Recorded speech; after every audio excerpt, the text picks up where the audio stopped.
Hello, everyone. My name is Kuro, this is Mr. Mew, who you should probably know, and this is the World Ends With You Final Remix. This is the definitive version of the classic released on the DS. Fortunately, I'm not here alone, and I'm not referring to Mr. Mew. If you watched the Astral Chain run, you've already been introduced, but Herrete, if you will. Hi, you can pronounce my name however you want, I don't really care. I'm Herrete. I run the original DS version of this game, as well as the recent sequel, Neo The World Ends With You. And I'm here to commentate with Kuro, as the resident The World Ends With You expert, you could say. Yep, so this game is very iconic, one of which is known mostly for its music.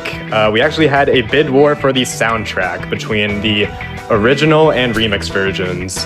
I believe one got trounced, but Shout, do you have a final confirmation just to ensure which soundtrack won?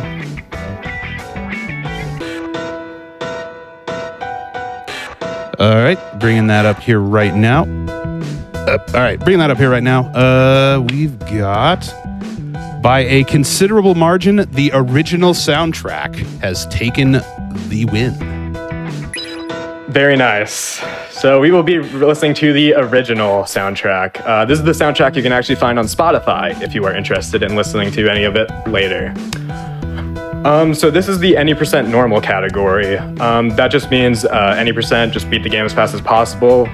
We will only be using the normal difficulty or difficulties higher, so we have to be at least normal. There's one exception to that, but we'll get to that when it comes. So before we start the run, I actually need to start the first trick before time even starts. I need to set the clock. I need it to change to midnight at a very particular moment. I've got like a 2-minute window for this to work. So yeah, in 52 minutes, I'm already thinking ahead and I need to be at a certain point when the clock hits midnight. So after I do this, I'll have to reconnect my Joy-Con, and then I'll do a 3, 2, 1, go countdown to start time. So let's get into it. All right. Okay, so if we're all good, and I'll do a 3, 2, 1, go countdown. So 3, 2, 1, go. All right, so as I said, this is the definitive version. There are a total of 3 versions of this game. The original 12 was released on the Nintendo DS. Then that was ported to mobile in the form of Solo Remix, and that mobile port was ported to the Switch. This game, Final Remix. The DS version had a really cool way of doing combat. The player would control one character on the bottom screen with touchscreen controls, and another player on the top screen with the buttons at the same time. It's pretty overwhelming, but it's really cool once you get it down. However, you may notice a problem when it comes to bringing it to mobile. Phones only have one screen. So what they had to do is take the dual screen combat and truncate it down to one. So it was just the touchscreen part with some added flair.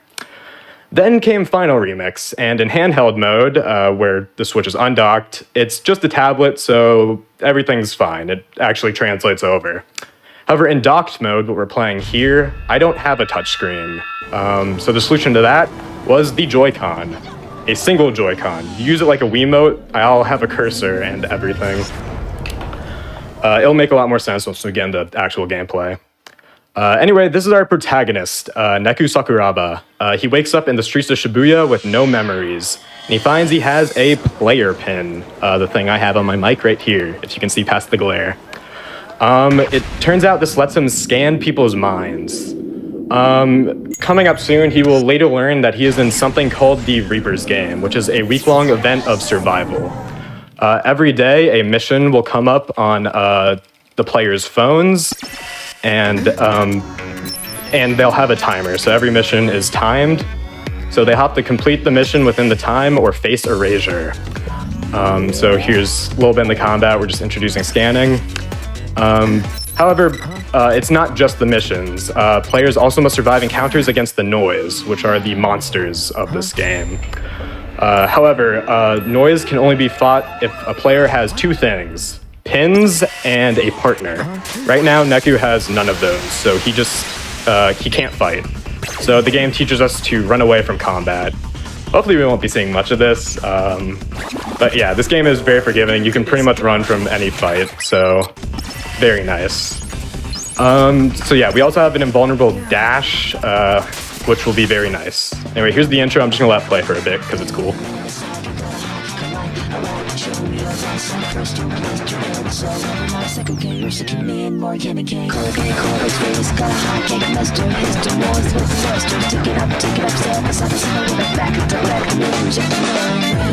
So we're not just watching all the cutscenes because I like them. Unfortunately, we cannot skip cutscenes in this run. That is a feature only unlocked after you beat the game once, and then go into post-game. I also can't skip dialogue, so I will have to mash through dialogue myself. So again, I'm playing with a single Joy-Con, so I have to mash on this bad boy. Yeah, let me make sure I'm showing this off. So just to show off how I do my mashing, I like wrap my bottom hand like this and put one thumb on the B button and another on the A button. And I press one button with so much force that it'll ricochet back into the other finger. So I just repeat that motion. So if you see me violently shake whenever there's text on screen, that is why. It is very physically intensive to do this. That's why we have a turbo category. We will talk more about that, but this is not the turbo category. This is without turbo. So I need to do the mashing. Anyways, so as we can see, we are gonna start to get into noise fights, and we will be introduced to our first partner and our first pin. Herrete, you want to take over? Yep. So here's Shiki Misaki. You may have seen her during the prize segment since we have a doll of her. Now we are no longer maidenless. Shiki's gonna be our first partner in the game. She gives us one pin that we can use called Pyrokinesis. Pyrokinesis is one of the initial pins that have no brand and no special properties, and its power is just that, flames. The first two fights that you're gonna have to go through are against these basic frogs. First one is just that normal one, and you can just hold down the attack. But for this one, it's two frogs, and ideally what you want to do, if you can kill them in a single use, which is pretty good in that case, you can just tap the pin to use just a minimal amount of energy and keep the hitbox since it comes out in frame 1 or 2 or whatever, and just not have to wait for the pin to reboot, which is a universal mechanic that you're gonna see all throughout the run. Every pin has an energy bar. As you use it, it goes to 0 and then you have to wait for them to reboot. Pins have a lot of very specific properties and there's a lot of them. We're gonna be focusing on just a small set of them, as you would expect from a speedrun. And for now, we don't have the choice to not use Psychokinesis, or Pyrokinesis rather. Yeah, so the mission for today was to make it to the 104 building, which is right here. However, we were being ambushed by noise, so we finally get access to Shiki. So this is in single player mode. You'll see on the top right, I have a new pin. That is Shiki. So in the DS version, she would be controlled on the top screen and have like all of her own properties and stuff. But in Remix, she is relegated to just a pin. This will soon change, but this is just how she is for right now. Her attack right now is Mr. Mew Punch. So if you see that plushie that you've seen before, she uses that to attack. And you have to tap the enemy and Mr. Mew will start a combo. We'll see soon in the next fight that we'll be unlocking cross combos. Herrete, do you want to talk about that? Okay.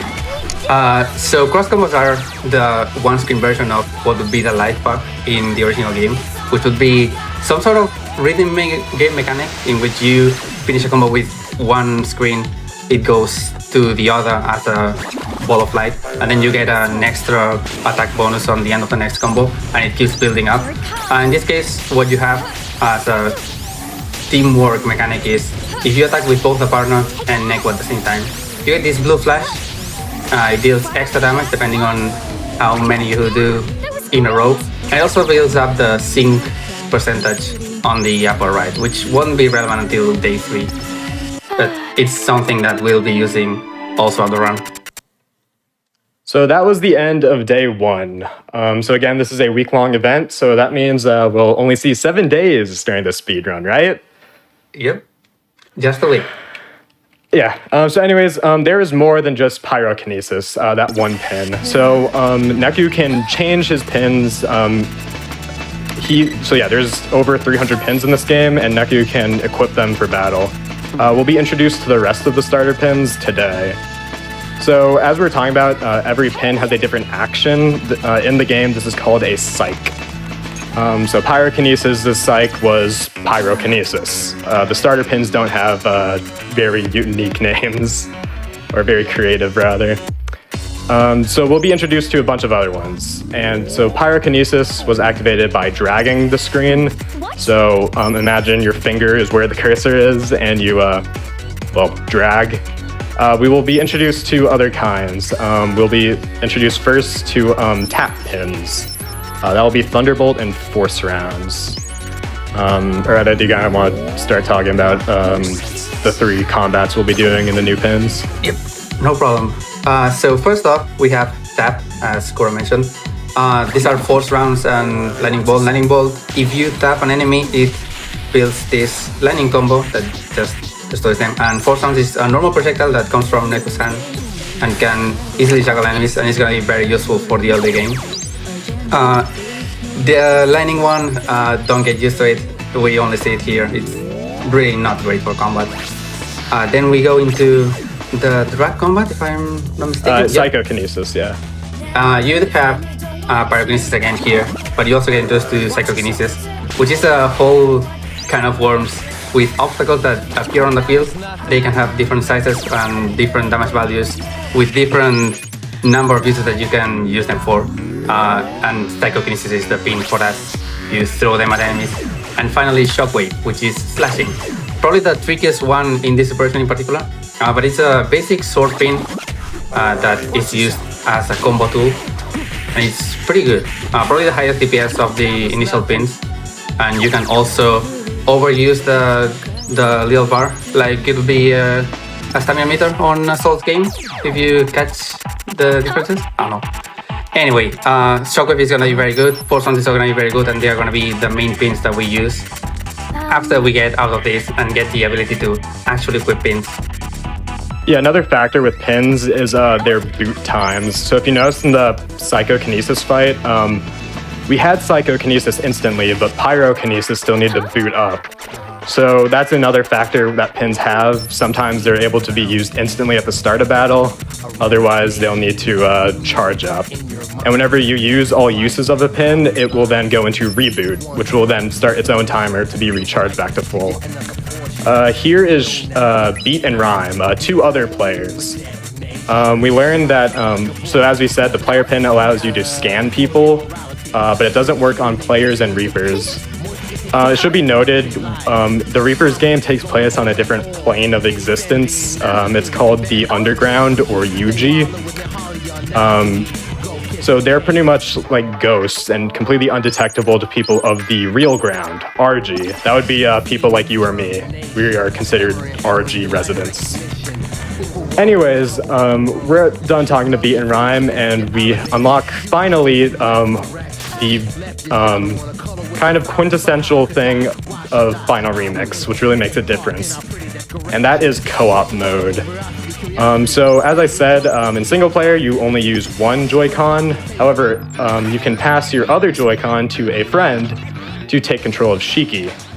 However, I will be playing both Neku and Shiki. That work? Okay.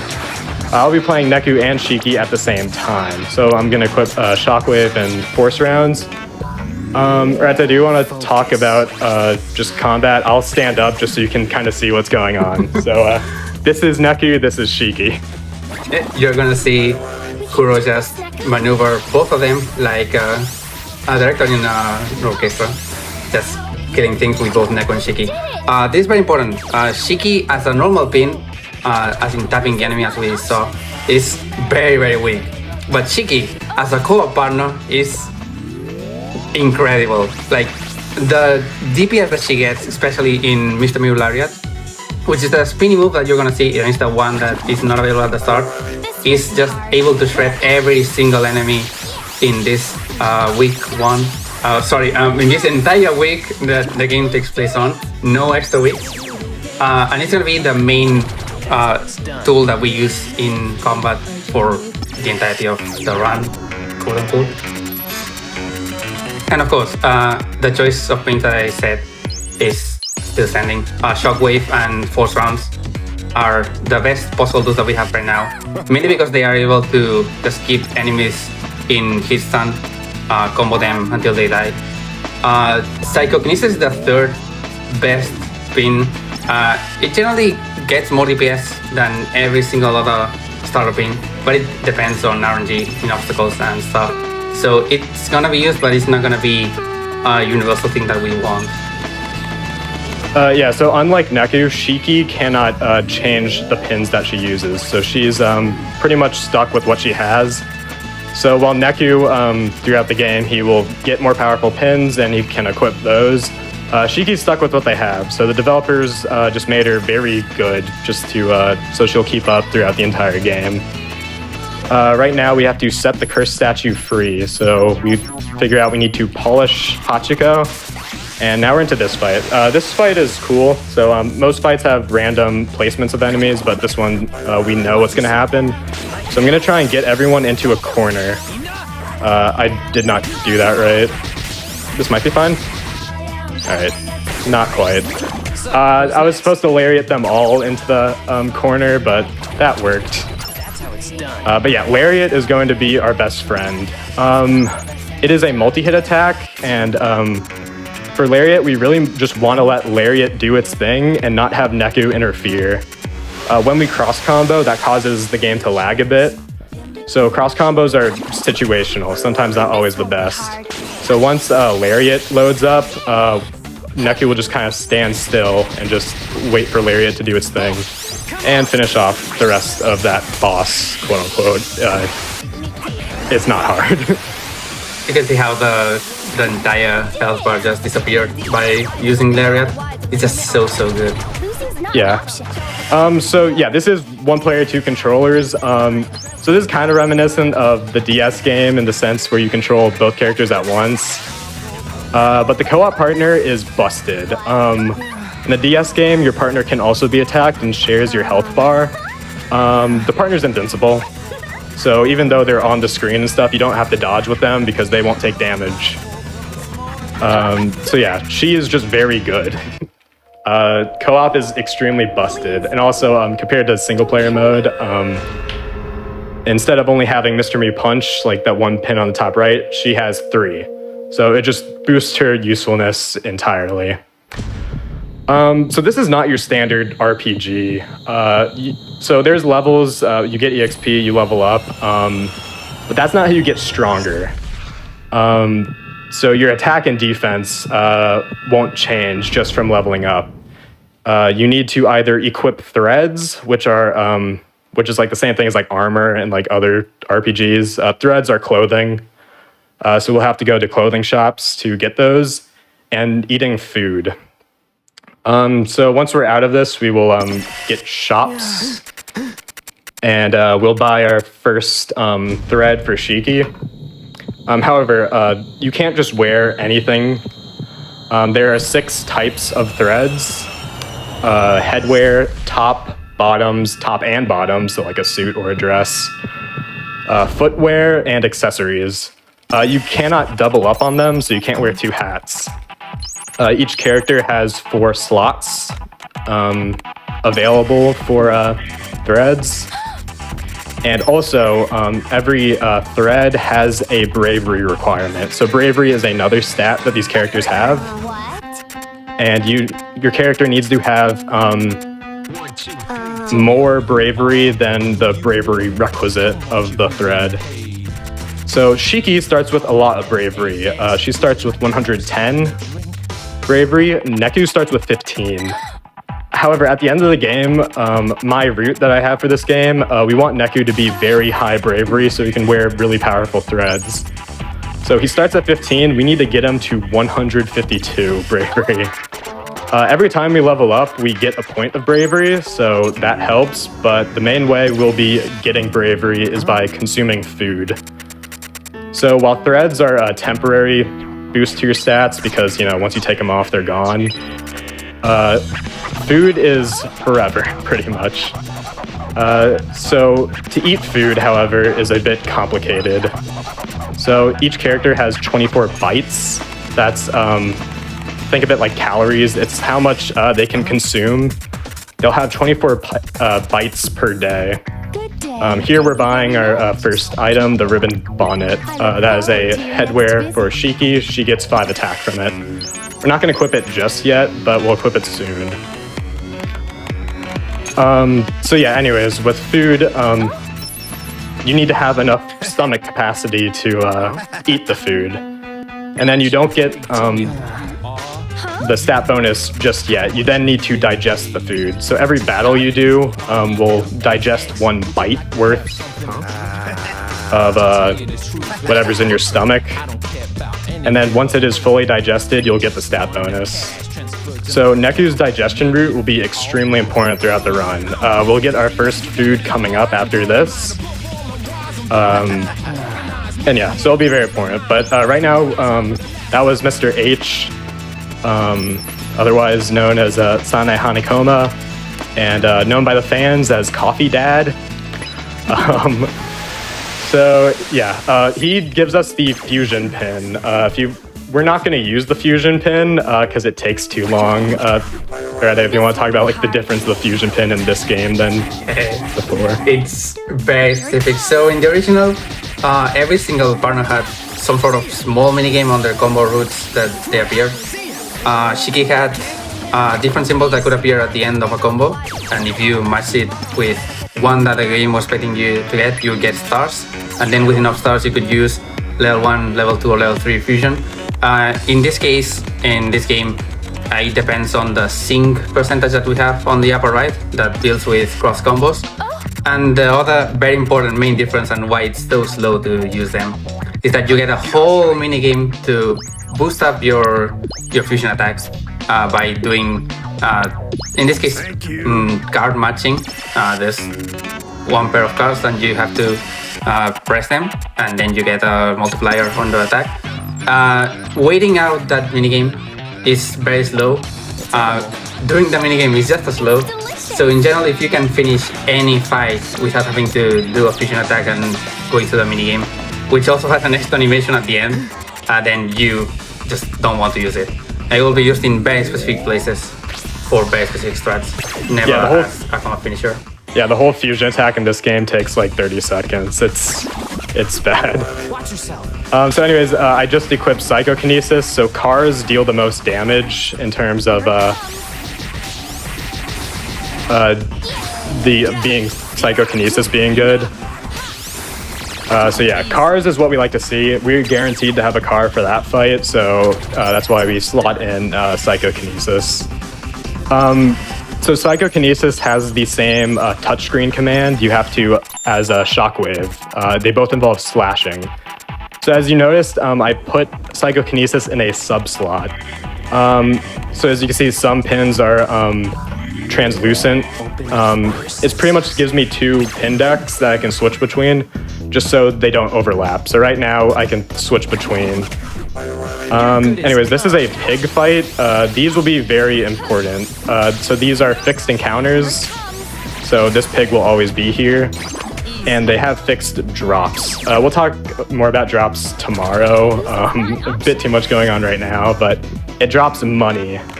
And we need a lot of money throughout the game. But also, it's also a very easy fight, so that is 1 more bite digested, which is very useful.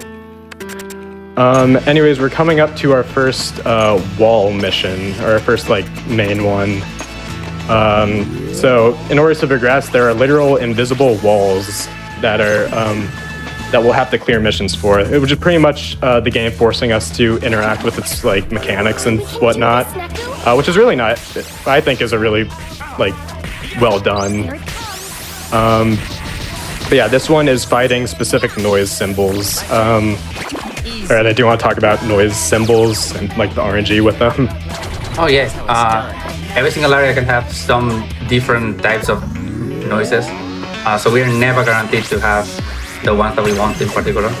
In this case, the game was nice enough to give us 2 of those. We call them wolf symbols. They don't have a real official name, but they have wolves usually, so we call them that.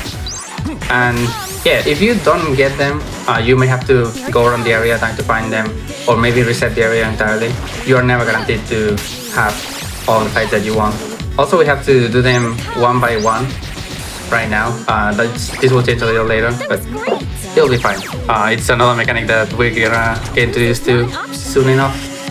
Yeah, so that was really lucky with our placements. Sometimes we will have to search if we scan. So we have to stand still and do a scan in order to find noise. That was very nice. Sometimes it can be really bad. So anyways, we're going to talk to Beat and Rhyme and then fight a pig, but we are being introduced to memes.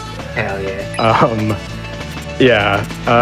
I don't have the mental capacity to explain memes, so I can do it, yeah. So, meme as in a piece of information, not internet meme or whatever. These are keywords that you get in missions in particular that you can then scan someone or talk to them really and imprint that meme, that word into their mind so they can do something that you want them to do. In this case, our mission right now is trying to fight the boss in A East, which is a console stage, the one we wake up in. And the lights are out and we can't see the boss. So our job is to gather memes to influence the tech that we quote unquote save, so we can make him do our bidding, aka make the boss appear. And that's pretty important because there's some extra words throughout every single day that you can use. And this one has 2 of them, and then the required one, which is here in the console stage, is fuse. Obviously, something went wrong in the lights, and that's the fuse. We have to find one to replace it. But we want to also take a small detour and scan a girl for cough drops. Cough drops are gonna be something that is not required, but gives us a pin later. That's gonna be very important. It's a completely optional thing, but the general cutscene time is gonna make it worse in the long run. Yeah, so anyways, we were talking when we got the food, but we got ramen, particularly miso ramen for Shiki. That boosts her attack once digested. And we got the tonkatsu for Neku, which boosts bravery. We're buying some more bravery boosting food. We just bought the vanilla soft serve, which is really good. So as we said, with food, you only have 24 bites and you can't exceed that. However, all characters will have a bit of snack space. And that is, they have 6 bites worth of snack space. And that pretty much allows them to eat food, only small food. So we can eat as many vanilla soft serves as we like, even after we beat a total of 24 bites. So that'll be very useful. So the only way to reset your bikes is for the date to change. And if you remember at the beginning of the run, I set the clock to 11:08 p.m. So I want to get to a certain point in the run, have it switch to midnight, and that'll reset my bytes for Neku. So that'll be very important later. So right now we're finally finishing the day's mission, and yeah, so we just did the cough drop side quest, and we got the pin Lucky Star. This affects drop rate. Again, we'll explain this tomorrow, what drop means, but we're going up against the boss of the day.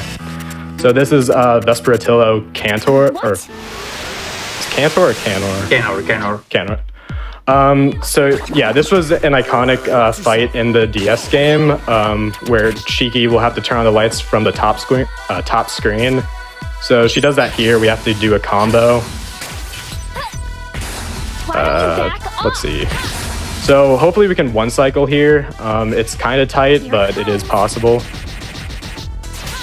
So I let Lariat go to its full extent, and then nice.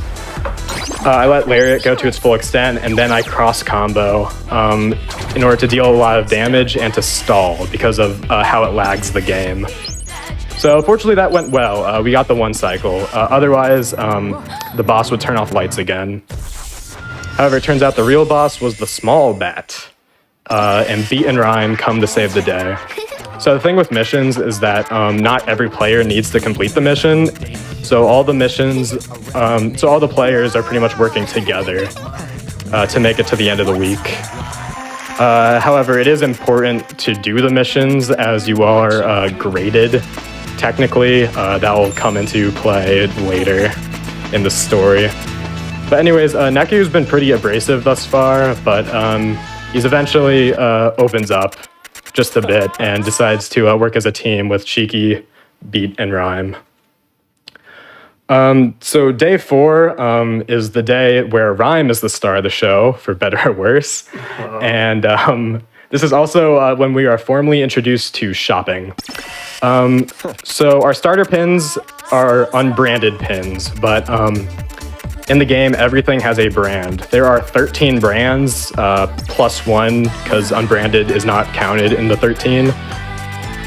And so all the stores have brands. So the ones where we got Shiki's hat, the ribbon bonnet, that was Lapin Angelique, which is a very important brand. But brands have other things. So pins also have brands associated with them, and that's a good and bad thing. If you want to explain brand bonuses with the brand awareness.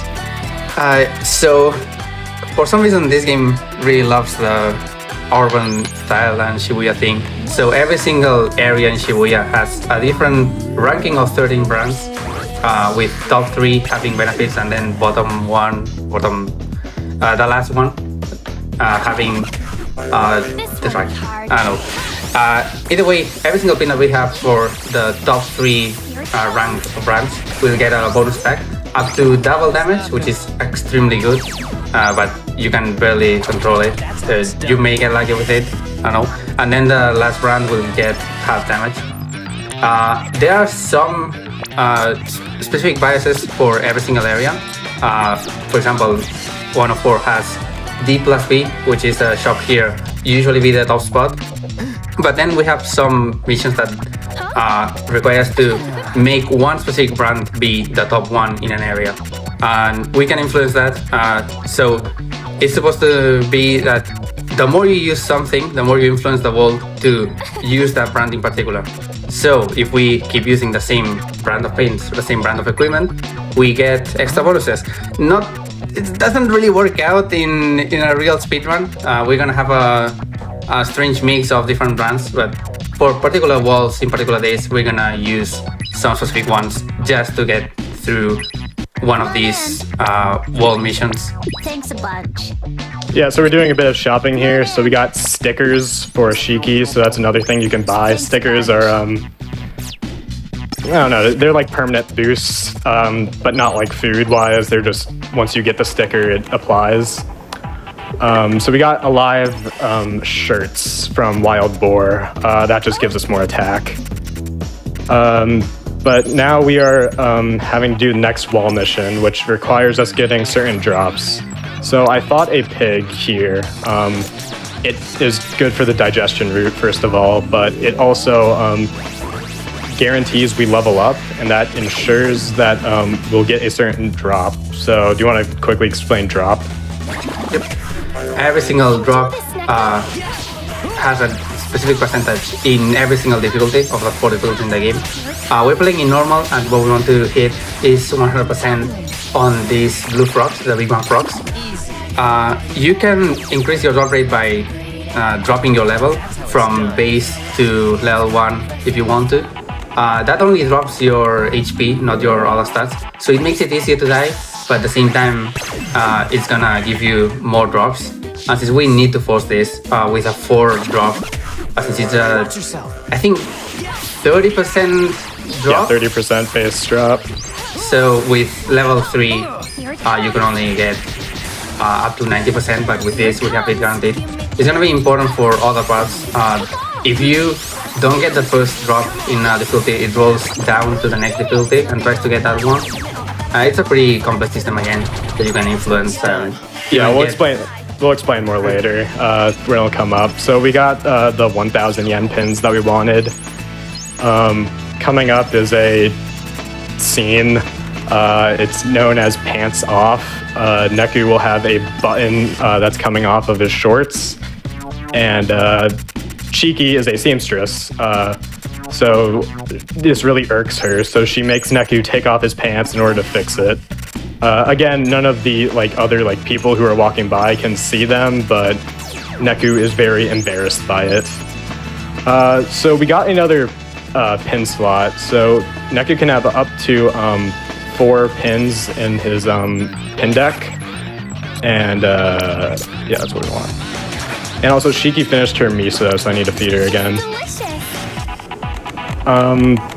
So yeah, he can have up to 6, so we are guaranteed 4 by the story, but we have to go out of our way to collect materials in order to buy the stickers that gives us more pin slots. Anyways, here's Rhyme's time to shine. If you really like this character on the right, maybe avert your gaze for a little bit. Oh, every single time. Every single time. Yeah. Oh, anyway, a shout out to the World Ends With You animation. They made the scene pretty cool. For one thing that the anime did better, Yeah. I guess. Yeah, sure. It does some scenes right. Anyway, so the Reapers have ambushed Beat, and Rhyme pushed Beat out of the way and took the brunt of the blow, so she is erased. So remember, in order to fight the noise, you need pins and a partner, and Beat no longer has a partner. So we try and protect them by taking care of the small noise first. As you saw, Lariat was really good there. All the enemies grouped together, and we were able to Lariat through them. That's how it's done. And now we take out the shark. So Mr. H, aka Sane Hanikoma, aka Coffee Dad, comes to save the day. So Beat should be dead to rights pretty much, but Mr. H saves him, and now we are fighting the swing shark. This fight is pretty bad in DS if I remember, in terms of the fact that you have to try, but that is not the case in Final Remix. It can go underwater and stuff and be really annoying. But I too am really annoying and can just go super OP with the co-op strats. Shiki just obliterates it. By the way, in the transition from DS to mobile phones, basically everything in terms of damage got buffed for us and nerfed for the noise. So this fight, yeah, it's pretty hard in DS if you don't have a good hang of the mechanics. But here in Final Remix, you can very easily just combo it to death and not worry too much about it. It makes this version easier to speedrun in many ways, including the fast attacks, of course, and co-op mode having this unique edge against the other versions. Don't you not have the ability to save yet? Yeah, you can definitely save, but okay. that's slow. Yeah. This game it also has auto-save, I forgot. Yeah, this game auto-saves, which is a good and bad thing. Good because if we ever lose a fight, we can immediately reload back to, it auto-saves at literally every action we do. I moved too fast. Okay, shout out to Reaper Paper. Yeah, this is supposed to be, you move this widget thing to go into any of the 3 choices, either white, black, or the gate. You are interacting with it using the psychokinesis pin. If you move it too fast, you get called out like that. Hello. But you don't have to take it so slow. You can go pretty fast, so it's not that big of a problem. Yeah, if you go too fast, the characters in game will be like, "Whoa, I must have bumped the table," and yeah. Hopefully we get 2 grizzly noises here. Nope. I'm just gonna reset. Yeah, you can reset noise locations by going in and out. This is one of the most obnoxious ones. We need 2 grizzly noise symbols like that. Also, we can chain now.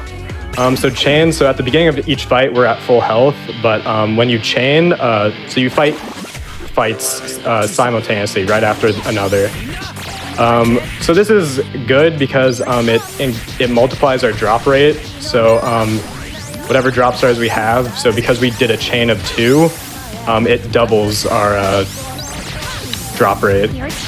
So not only does HP carry over between fights, but also pin usages. So Mr. Mew Lariat typically starts at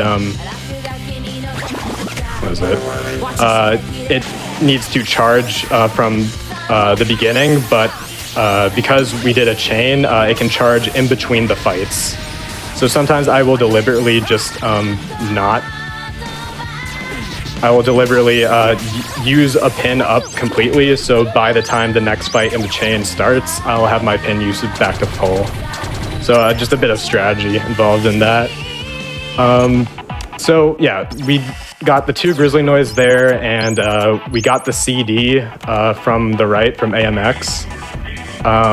The CD technically is not required, but it lets us clear a optional wall, which gives us access to Molco, which is another big shopping center that has one of the most important brands, Tiger Punks. Tiger Punks just has very high attack threads. So first I need to sell to have the money, and I'm also gonna upgrade my pins.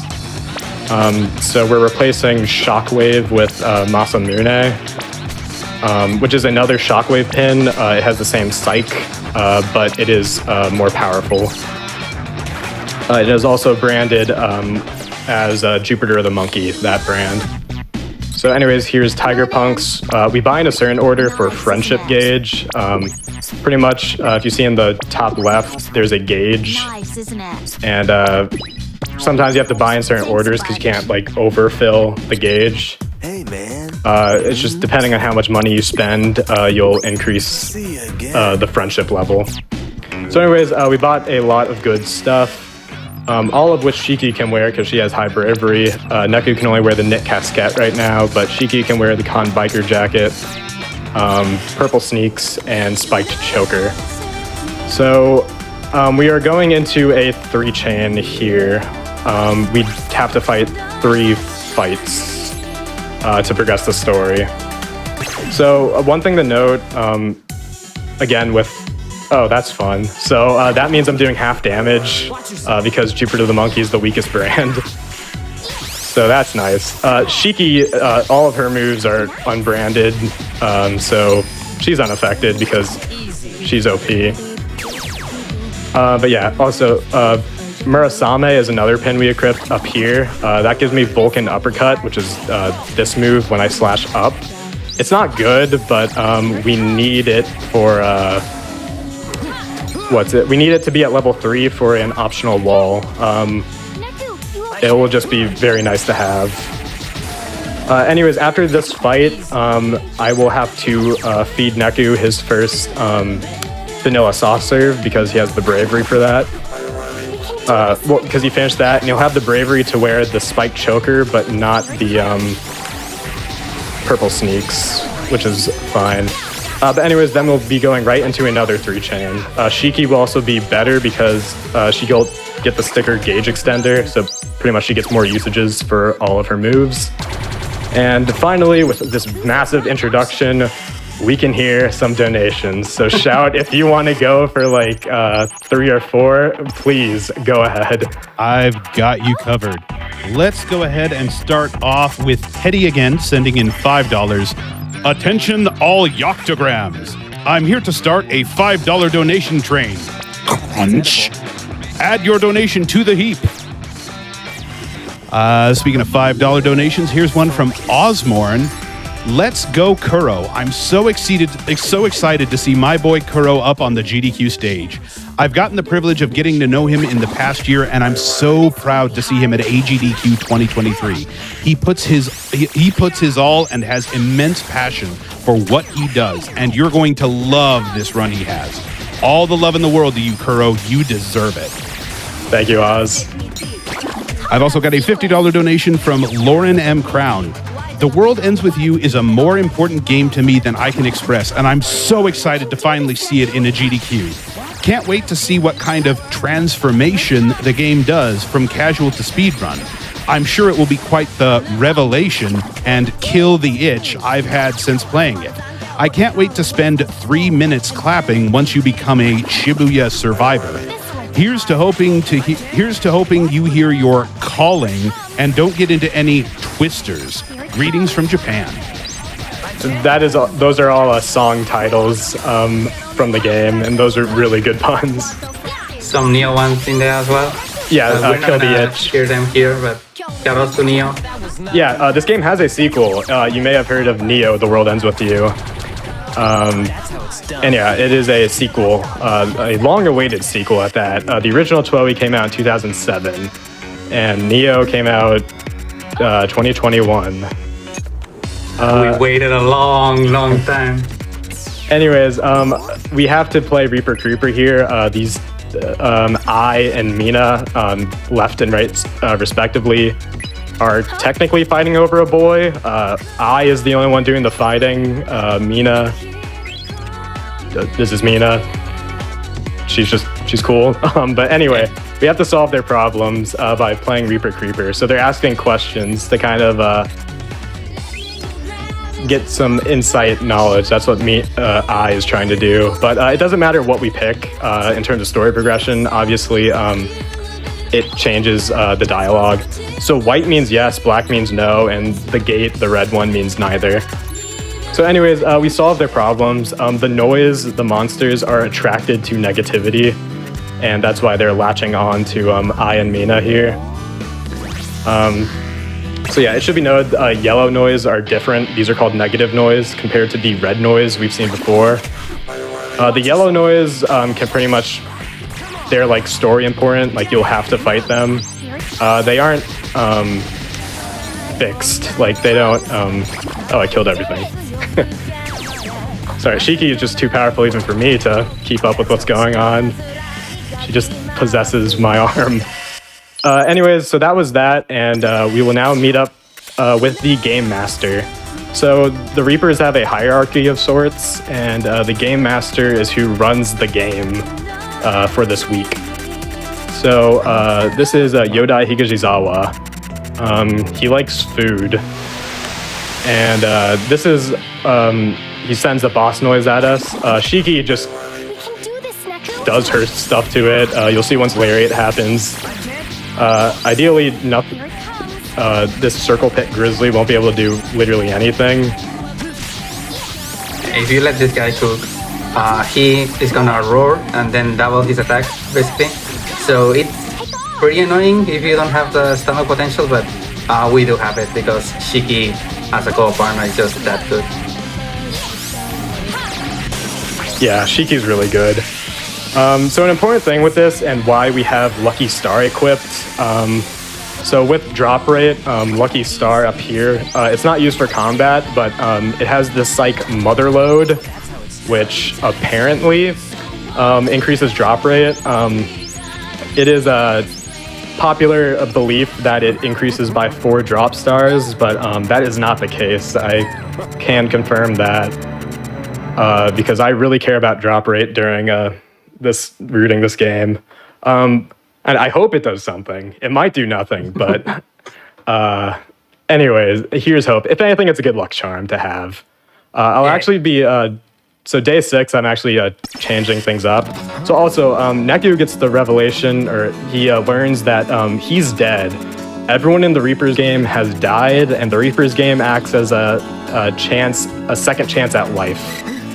However, to enter the Reaper's game, each player has to give up an entry fee, which is whatever is most important to that player. Neku can't remember what his entry fee was because he has no memories. Let's see, I need to change pins real quick. What do I want to do? Do that. I don't need to sub that. Okay, sure, that's fine. Sorry, just menuing stuff. So yeah, we don't know what Shiki's is just yet, but right now she's in a bit of a funk. She's not as bubbly and talkative as she was before. It's kind of a role reversal, actually, from the beginning of the game, where Neku was the one kind of stuck in his own thoughts, not really focused on the game. So it's a role reversal kind of now of where they started. However, despite her being sad and in a funk, she still hits just as hard, so that's good. She is, yeah, still really good. Also, I don't think we, maybe I forgot to touch on this, but you'll see there's a little, like, thing on top of their heads that has a D on it and an arrow. Damn, who's left? Oh, I hate core hogs. Yeah, the D thing is one of the status effects. Kuro has Poison Bone right now, which is a thing that has a chance to inflict defense down. I don't know the exact percentage, but it basically makes enemies have less defense, so you hit harder, so it's good. Yeah, so the goal of today's mission is to advertise these red skull pins. And to do that, we need memes, and we'll have to imprint the right meme onto Makoto. Here we have to imprint Totally Gnarly. Totally gnarly. Yeah, the other memes we have today are Come Get Some Hot Stuff and Unreal Bro. So we'll see Unreal Bro just in a second, but first we have to do a Reaper review wall. Seeing this in English reminds me, so I used to play this game on the Japanese version. Between the languages, there's no known differences, or if there are, it's not super significant. However, I did that because I'm cheap. So between the versions, what is faster in terms of load times is digital compared to physical, like cartridge. So I only had physical cartridge in English, and I was cheap, so I decided the Japanese version was cheaper at the time to buy, so that's what I did. But for AGDQ, I kind of took this opportunity to finally just buy the English version. So that's what we're playing today. So it's weird that I'm able to read the text because I don't know Japanese. Shout out Japanese Restream, by the way. Yep, we have Nero and I don't know that part of it. Basically, the Japanese community, as you would expect for this game, is pretty big because it's happening in Japan, in Shibuya. Nero is one of the most important runners to this version in particular. Used to hold world record and still has, I think, only final time attack at this point, which is the boss rush. Is a really, really good runner in many RPGs and a huge part of the community. And he's commentating with someone, I think, I'm blanking on the name, but they have a doujinshi event for this game in particular, an online one called Shibuya Reboot. Really, really good one. I attended it, not locally, of course. And they have a host of the radio show that they had in that particular event there. So it's kind of a community event as well there. Really lovely. Yeah, this is actually, so these are optional fights. I do not need to be fighting here. However, I really want rare metal, which is a material pin. So it's a bit different from money. We didn't explain money. We don't get money normally. Like, we don't just like fight and then get money. We get money pins that we then have to go into the menu and sell. So a 5,000 yen pin, or right there was a 10,000 yen pin. That sells for 10,000 yen. We do that because, the game has a wallet. Neku's first wallet only can hold 99,999 yen. So you can hold more money pins than you can hold money. So it's just a feature, I guess. Anyways, we're buying the biker jacket. So that's why we had to collect rare metal. It also takes durable leather, which will be important later. It's very good. It's plus 10 attack to non-Neku characters, but to Neku specifically, he gets plus 15. He can't wear it right now, but that will come into play. Also, good news, if you remember at the beginning of the run, I set the time to 11:08 p.m. because I wanted it to be midnight at the right time. I'm on schedule, so if you looked at the top right, it should be midnight now. Good. So that means Neku's stomach is completely refilled, and that means, actually I'll let Herrete take over here. Yeah, shout out to my boy here, Hideki Kikuchi, for the muchos gracias coming up. Love this part. Kuro bought both crepes and hot dogs. Crepes are another bravery item that we can use. They are more efficient than eating just a lot of ice cream. So it's the main reason he wants they reset to get the 24 bites back. And then the hot dogs are +1 attack. It's the best possible food for the entire run for attack. We could get a Definitivo chili dog, and it used to be part of one of Kuro's route, but didn't quite work out for this one in particular. So it's gonna be a very important piece of food for later. 1 point of attack is not that big of a difference, but using these bites efficiently is more important than not using them. Yeah, so coming up, well, first of all, there are 2 Shikis, if you saw. Hopefully I was mashing fast enough where you couldn't really see that. But anyways, so there's 2 Shikis. So it turns out Shiki, her entry fee was her appearance. She was jealous of her friend Eri, who is now the appearance that she has right now. So this is not what Shiki looks like in the real world. So yeah, it turns out she was jealous and didn't like who she was. More on that after these fights. So I have a bit of a weird pin setup right now. And that is to account for the fights we're about to do with the red skull pin. So as we talked about before, we can influence what brands are number 1. Fine. Should've gone bird. This will be fine. So anyway, the red skull pin is bad. It's intentionally bad. It reduces Neku's movement speed. As you can see, I'm like barely moving anywhere. And that's not good. Because, alright, it's weird that I took that one. So yeah, I can't move, so Neku's not really useful. Not really like he ever was. I mean, we're relying on Shiki a lot. But this is just, he has ranged pins just to help him out a bit. This is actually a new thing. We didn't used to do Thunderbolt, for instance, but that's just something I implemented very recently. And yeah, we only have to do 3 fights, but I'm doing 4 here. That's to maximize my drop rate, so when we fight a bird, it'll work out well. Just so like it maximizes the drop chance for it to drop rare metal. And also it's important for the digestion route that I made. Just doing this extra fight here it works out really well. So crepes have 8 bites as opposed to the vanilla soft serves 5.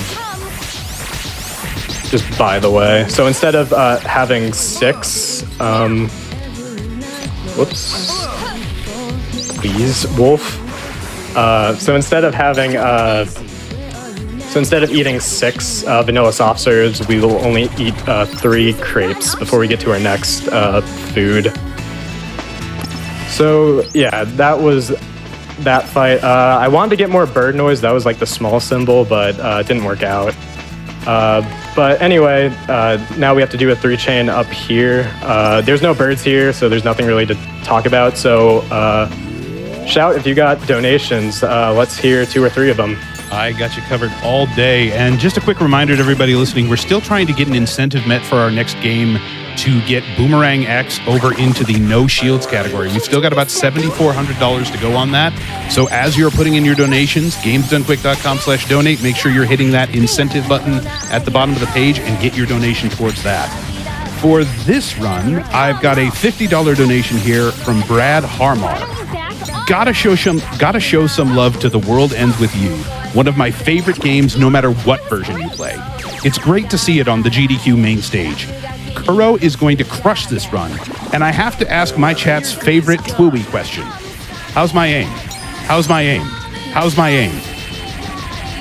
Oh, we will see how our aim is later. One more real quick. Yep. $50 from Evo Circuit. I have to donate for The World Ends With You, one of my favorite games ever. Good luck to the runner. All right, so we're finishing up these fights, and that'll be the last fight for today. There's no boss fight for today. But yeah, we finished off. So in this, so first of all, the dialogue and writing in this game is incredible. So I'm just gonna give a little like Spark Notes thing. So Neku kind of wakes Shiki up from her kind of despair and just her identity crisis, and just kind of like just asks, "Who are you?" and just kind of tells her that Shiki is Shiki, and there's no point in trying to be like someone else. Like there's only things that you can offer. And in a way, and throughout the story, so Neku was without memories, and Shiki was without her identity. So both of them were trying to figure out their identity throughout this week in very different ways. And it's just a very beautiful scene. Like I can't do it justice just talking about it. And it just goes to show that you can't solve your problems by yourself. You need to rely on other people's power in order to make it through. So yeah, screw that message. We're gonna make Neku really powerful. Yeah. It's time.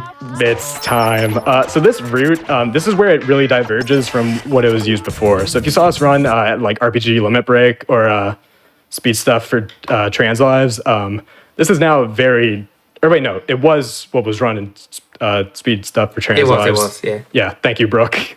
The only other active runner. Yeah, ESA, that's what I was trying to think of by Punchy. So yeah, this is now very different. So I call this route Lasso. It's an acronym. And right now we're getting the O part of it. This pin called One Stroke Vast Wealth. It's Final Remix. It's a late game pin, but we gained it early in Final Remix thanks to that purple guy over there. I keep forgetting I don't have money. So anyway, what I need to do is we're gonna be using a lot of fusions, and we're going to have to make sure I have everything. Yeah, we're gonna be using a lot of fusion. Yeah, and we're taking off all their threads. Wait, did I not feed Neku? Ooh, I forgot to feed Neku. That's well, I'm gonna think on that. Herreteman, can you explain what One Stroke Vast Wealth? Yeah, so One Stroke Vast Wealth is one of the, let's call it, best tags in the entire game, which is boss rounds. Every single pin has a hidden efficiency percentage, and boss rounds is probably the highest one of the usable ones that we can use. It's a whole pin, which is honestly very hard, but we'll get to that for this version. It shoots a very strong projectile that can one-shot many things if we have the correct setup. And unfortunately, as we said, it's supposed to be endgame, but this encounter added in Final Remix, that is one of the 3 encounters that you need to unlock the special chapter, Final Day, or a new day, whatever. It's a new day, yeah. Yeah, that connects to Neo the Wildlands with you. In this case, this encounter has these hogs. Core hogs, I think, are the correct name. These blue ones. In normal, they drop one stroke as well, which is very good. But it's also a really low drop rate. So it's what 0.9% at base. 0.9%, yeah. Kuro wants to be at the lowest possible level that he can right now, and then use these fusion attacks to increase the drop rate as well. As you can see, the multiplier here is attack and drop, and it actually stacks. If you use more than one in a single fight, it stacks this multiplier, and then you can easily get extra drops with that. And by easily I mean we expect at least one if everything goes right. But yeah, you're gonna see very low attack here, so we can build it 100% and get more of that. It's the only reason we have Psychokinesis active, so we can damage them but not too much, and try to get as much drop rate as possible, and try to get this cool pin. The important thing about this pin is that we can get 2, and we can equip 2. There's some very specific limitations, which can be very weird to build around, but having 2 of them makes the run extremely fast. Having one of them is good enough. I think we got one. You can't really tell, but we saw a blue pin, and that means we got the normal drop, and that means we got at least one, but we'll see. Really no way of make or telling break until the later. entire run. So it's very important that we get at least one. Yeah. So I messed up the digestion. I thought I fed Neku a crepe yesterday, but I did not. So we're gonna be down a crepe. Oh wait, no. I actually have a lot of extra. This actually might be fine. This is only thanks to the crepe route. It's just a way more efficient thing. Also, I wasn't really paying attention to what I got, so. Just check it on the menu. It's fine. Yeah. I mean, we'll see. Hey, we got two. Hey, Nice. two. Yay. It's also possible we would have gone the evolved form of Love Me Tether, this thing in my 4th slot right now. But that's fine. We've been training it up in the event that it wasn't. So everything's fine. Love Me Tether is that chain that you've seen. It's one of the best pins in the game, honestly. I think everyone can agree on that. It goes the entire screen, it can multi-hit and stunlock enemies. And the evolved version has 2 or 3. I remember the actual number, but it's really, really good. And as freeform as this route is for extra pins, as long as you have the 1 or 2 one-stroke as well. Usually, most people tend to use this Love Me Tether or Evolution, precisely because it's so easy to slap in any single deck. There's so many options in general. If you ever play this game, you're gonna have a completely different deck from anybody else that played it. It has a lot of customization in that way. But it's a speedrun. We are gonna use the strongest thing, which is not easy to use, by the way. I mentioned that just passingly earlier. Turns out controlling this game is kinda hard. The cursor is very sensitive, and any hold pin takes a lot of willpower to properly use. Kuro is using sensitivity 1, aka the lowest possible one, because at 5, even if you can execute some other things easier, holding your pointer just steady enough so you can fire these beams is really, really, really hard. Like, controlling two characters is already hard enough. Mashing in a Joy-Con is already hard enough. Shooting this consistently is just amazing. No. Yeah, so this was known about, like, people knew about one-stroke fast wealth, or just burst round pins in general. In the DS game, they are very important. They're used a lot. But it's just so hard to control that that people wrote it off as, like, it's so hard to control, like, literally, like, no damage will be dealt. But yeah, so I've just kind of, Brooke and I, being the 2 active runners right now, we've rose to the challenge to try and use this pin, and it's very much worth it, especially later on. So this is Cornix Canor. This is another boss. It's a big bird. We didn't mention before, but birds suck. I don't like birds. These birds. I like birds in general. I just don't like the Decadravens and their brethren in noise form.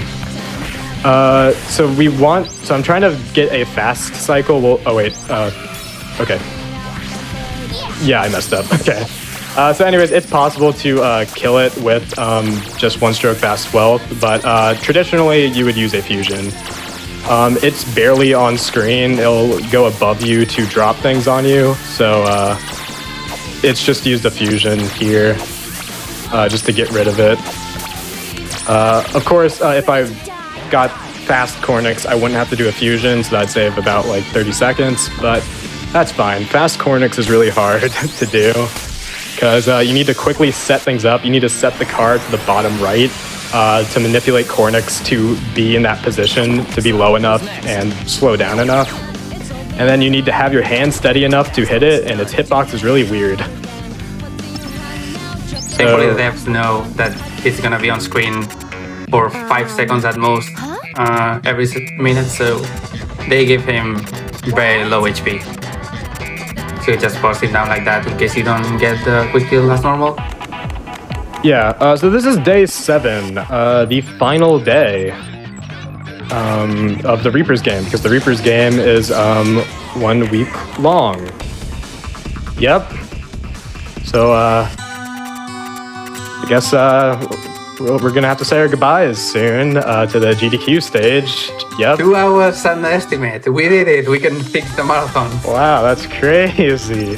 So this is the final boss. Well, yeah, all right, sure, yeah, we'll continue with the bit. This is the final boss, Ovis Cantus.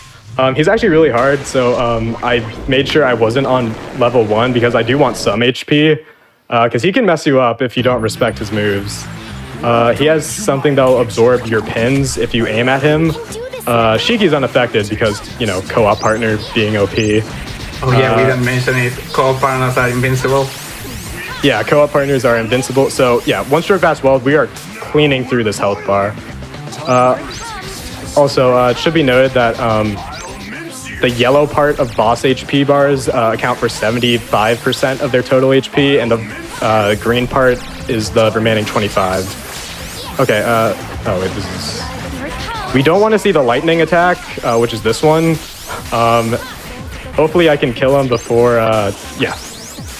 That can really mess you up. It deals a lot of damage and it can make you immobile. And so that means Neku can't do anything, so he's just susceptible to attack. But yeah, that was the end of the Reapers game. Not the end of this game though, unfortunately. We still have a ways to go if you look at that there estimate. So yeah. We have to say goodbye to Shiki, and we also have to say goodbye to Mr. Mew. However, you don't have to say goodbye to Mr. Mew. If you donate a minimum of $25, you'll be entered for the prize to win your own Mr. Mew. Not that specific one. That one was from the Square Enix store. The one in the prizes here for GDQ is from Pincushion Cat Plushies, if I remember correctly. And you also have to say goodbye to Shiki, because the Shiki doll is a $10 minimum, I think. I don't know. If you, the $25 minimum, or the $25 bid will put you in for everything in this block from Mega Man ZX to Skyward Sword. So definitely check those out. But yeah, this is week 2. We've got another week to go through. So we got rid of Mr. Mew. We don't have him anymore, so Neku needs to find a partner. And that is Yoshiya Kiryu, or Joshua. He just, us, really. Yeah, he's a fan favorite. So yeah, right now we don't have his co-op mode unlocked yet, so I just have to Have fun, Neku. do this real quick. Just, yeah. I'm trying to keep my hands steady as possible to take out all the crabs. Also, new species of noise this week. It's a bit different from week 1. And yeah, so this is Joshua. We'll miss Shiki. We no longer have her lariat, which is very sad. Joshua's a pretty capable fighter. Not as good as Shiki, in my opinion, but he's still all right. In single player mode, he sucks to use because to activate his pin, it's slash downwards, and you're expected to do that multiple times, like consecutively.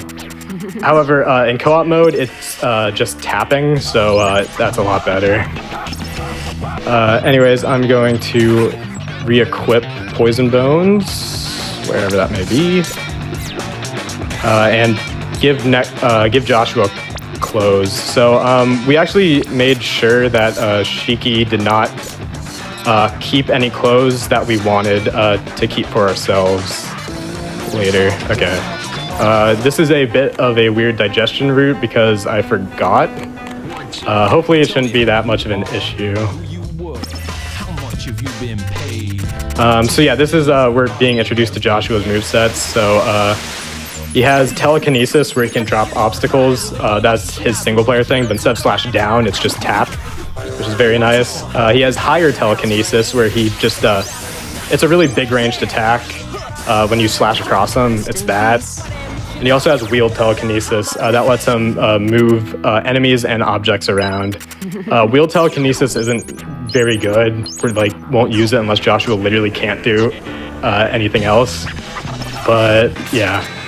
Anyways, we're coming up to another fan favorite character, Sho Minamimoto, the math geek. And Yeah, if you remember that donation talking about yoctograms as coming from him. Anyway, this is a boss fight, I guess. Yeah, if you want to consider that a boss fight or not is up to you, but yeah, so again, one stroke vast wealth, the pin we have, this is a late game pin. We're not expected to have this much power just yet. So yeah, we are introduced to Sho Minamoto, and he also introduces hard mode. So just to explain the difficulties, we only start with normal mode. Later in the story, we unlocked easy, which we did earlier on week 1, day 3. And now we unlocked hard mode, which we'll actually use right now. So if you remember this category name, it's any % normal. So we have to use at least normal difficulty. So we're allowed to go up as we please. We do this because we want specific drops. Notably, we want the Tektites from the Decadravens. But first of all, we're going to have a bit of flashbacks to story and stuff. So shout if you want to go for a good while with donations. Go ahead. The floor is yours. All right. You just let me know when to wrap up. I have a $50 donation here from DJav. Really hyped to see Twiwi on GDQ. I've actually started to speedrun this game last year. I still have to beat the 4-hour barrier because Joy-Cons are Joy-Cons. And Kuro's guides have been a great help. Nice strat naming skills too. Good luck on the run. Let's be Zeta fast. I have a $100 donation from Theoretically Moss. Hey Kuro, sad I can't watch the run live, but I couldn't miss donating during my favorite carpal tunnel simulator. After going through my own cancer scare last year, I held together thanks to the speedrunning community, and I'm glad to see runners like you showing off for a good cause. So best of luck with the run. I'm cheering you on. Thank you, Moss, and thank you to everyone sending in donations. Again, 100% of your donation is going straight to PCF, so please keep them coming. You're good to keep going for a couple if you want. Sure. Riley J sends in $25. The World Ends With You is one of my all-time favorite games. I've played every iteration of the game starting on the DS and loved every second of it. So excited to see it on GDQ. Can't wait to see how Kuro destroys the game. Let's keep those donations coming in and beat cancer for good. And real quick, CJ Tree sends in $25. Super excited for the Boomerang X speedrun and really want to see Evandar do it with no shields. Quick update on that. We are closing the gap down to about $7,000 left to hit that incentive. So please make sure you're keeping those donations going towards that. It turns out that at the end of week 1, there are only 3 remaining players, that being Neku, Shiki, and Beat. However, the conductor, who's kind of like the big boss of all the Reapers, he says that only one of them is allowed to be reincarnated and brought back to life. Beat chooses to align himself with the Reapers, so he is now a Reaper, and the Reapers chose Shiki to be the one to be reincarnated because she had the highest grade. So Neku was left with the options to either, I forgot to feed Joshua, to either play the game again or join the Reapers. So he decides to play the game again. However, in doing so, I got my pins. However, playing the game again means that he needs another entry fee so his first entry fee was his memories. That's why he couldn't remember anything. So he needs a new entry fee since he's brought into the game again. And your entry fee is whatever's most important to you, and that was Shiki Mizaki. So now Neku is not fighting for only his life, but also Shiki's. So that's the stakes are high for Neku. So anyways, we are using hard mode here, so enemies are, they hit harder and they take more attacks to kill. Fortunately, one stroke fast wealth very much trivializes this. And yeah, we want Tektite. I wasn't paying attention, was that 7? Yeah, okay. We're actually good to proceed. We need 8 or 7. That was kind of a new thing I've done with the Tektite routing, because there's another factor into this.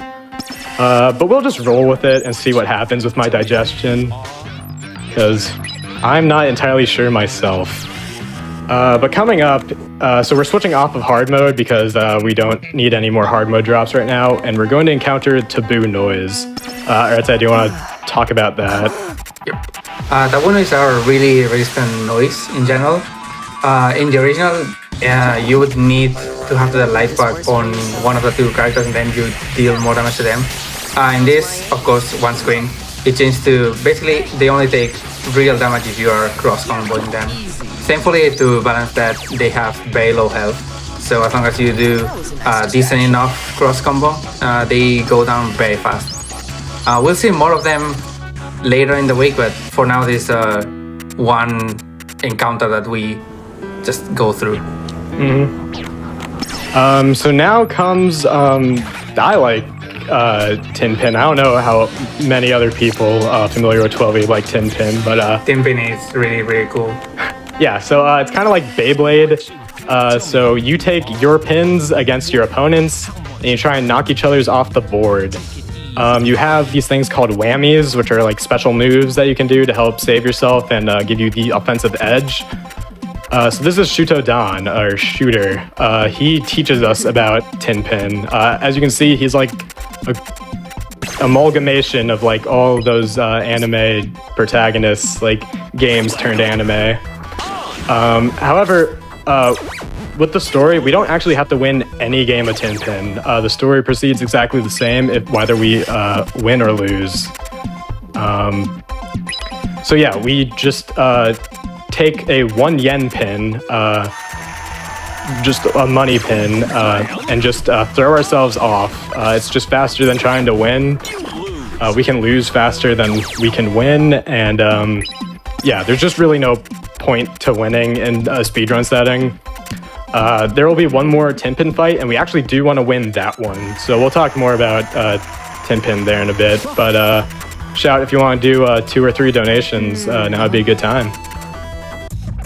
I think I can arrange that. I have, good slice of pie here, $314 coming in from Mick Delta T. Longtime watcher, first-time donor. Feeling so Zeta slow today because I got sick, but that just means I get to skip work to watch my favorite DS game in Switch form. Let's defeat cancer like the Yoctogram it is. So-ka-toa. I've also got $124 in from Anonymous. Have to donate for my favorite game. Played the original back in high school and even made my graduation quote a quote from the game. Looking forward to seeing how it gets destroyed. And a $5 donation in from Tiny Tim. Hey all, donating for the awesome Kuro and The World Ends With You run. Good luck on the run, you're doing awesome. Shoutouts to the amazing Mr. Game & Shout on hosting. The host team has been fantastic this week, and I love you all. Also, hi to my fellow members of the Mod Squad. It's an honor to be with you all, keeping chat cute. Cheers. Shout out to the chat mods. Y'all are awesome. Shout out chat mods. Shout out hosting staff. Shout out everyone. So that was day 2. So now we're on to day 3. So Shomi Namimoto is the new game master because we took out Yodai Higashizawa last week. However, he's a bit weird. This is where he starts going AWOL, so we actually don't have a mission. So right now Joshua tricks us to go to Cat Street, which is a new area. And but first we have to deal with a wall with we have to fight 3 wolf noise. We're also going to fight an additional frog noise symbol because we want a particular drop. An upcoming wall requires a pin called Pop Pendulum, and that only drops from the green crabs that we'll see in the final fight of this chain of 4. We'll see brand bonuses in action here. So Sweet Talk Tether is number 1 right now, and we will be using that to just melt enemies. It's better than Love Me Tether. It's pre-evolve form. It's instant boot. It has 3 chains at once, and it inflicts defense break. So it's just overall a fantastic pin. How's my aim? They're going to another new area, which is going to be essentially the second to last, let's call it last area that we can go to as an end of a route. In case you haven't noticed, this takes place in Shibuya, and most of the places in this game are based on real places in Shibuya. Most of them are copyright-free versions, like Tower Records is TOWA instead of Tower, normal. Parco, which would be the normal name of the shopping mall, is Molko. Kaguya City here as well is something else entirely.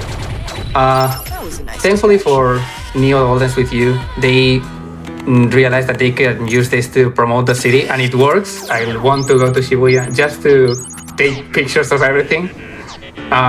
It's a pretty good tourism simulator, if we can call it that. But at least 104 kept the name because it's very, very iconic. It's the 109 building in real Shibuya.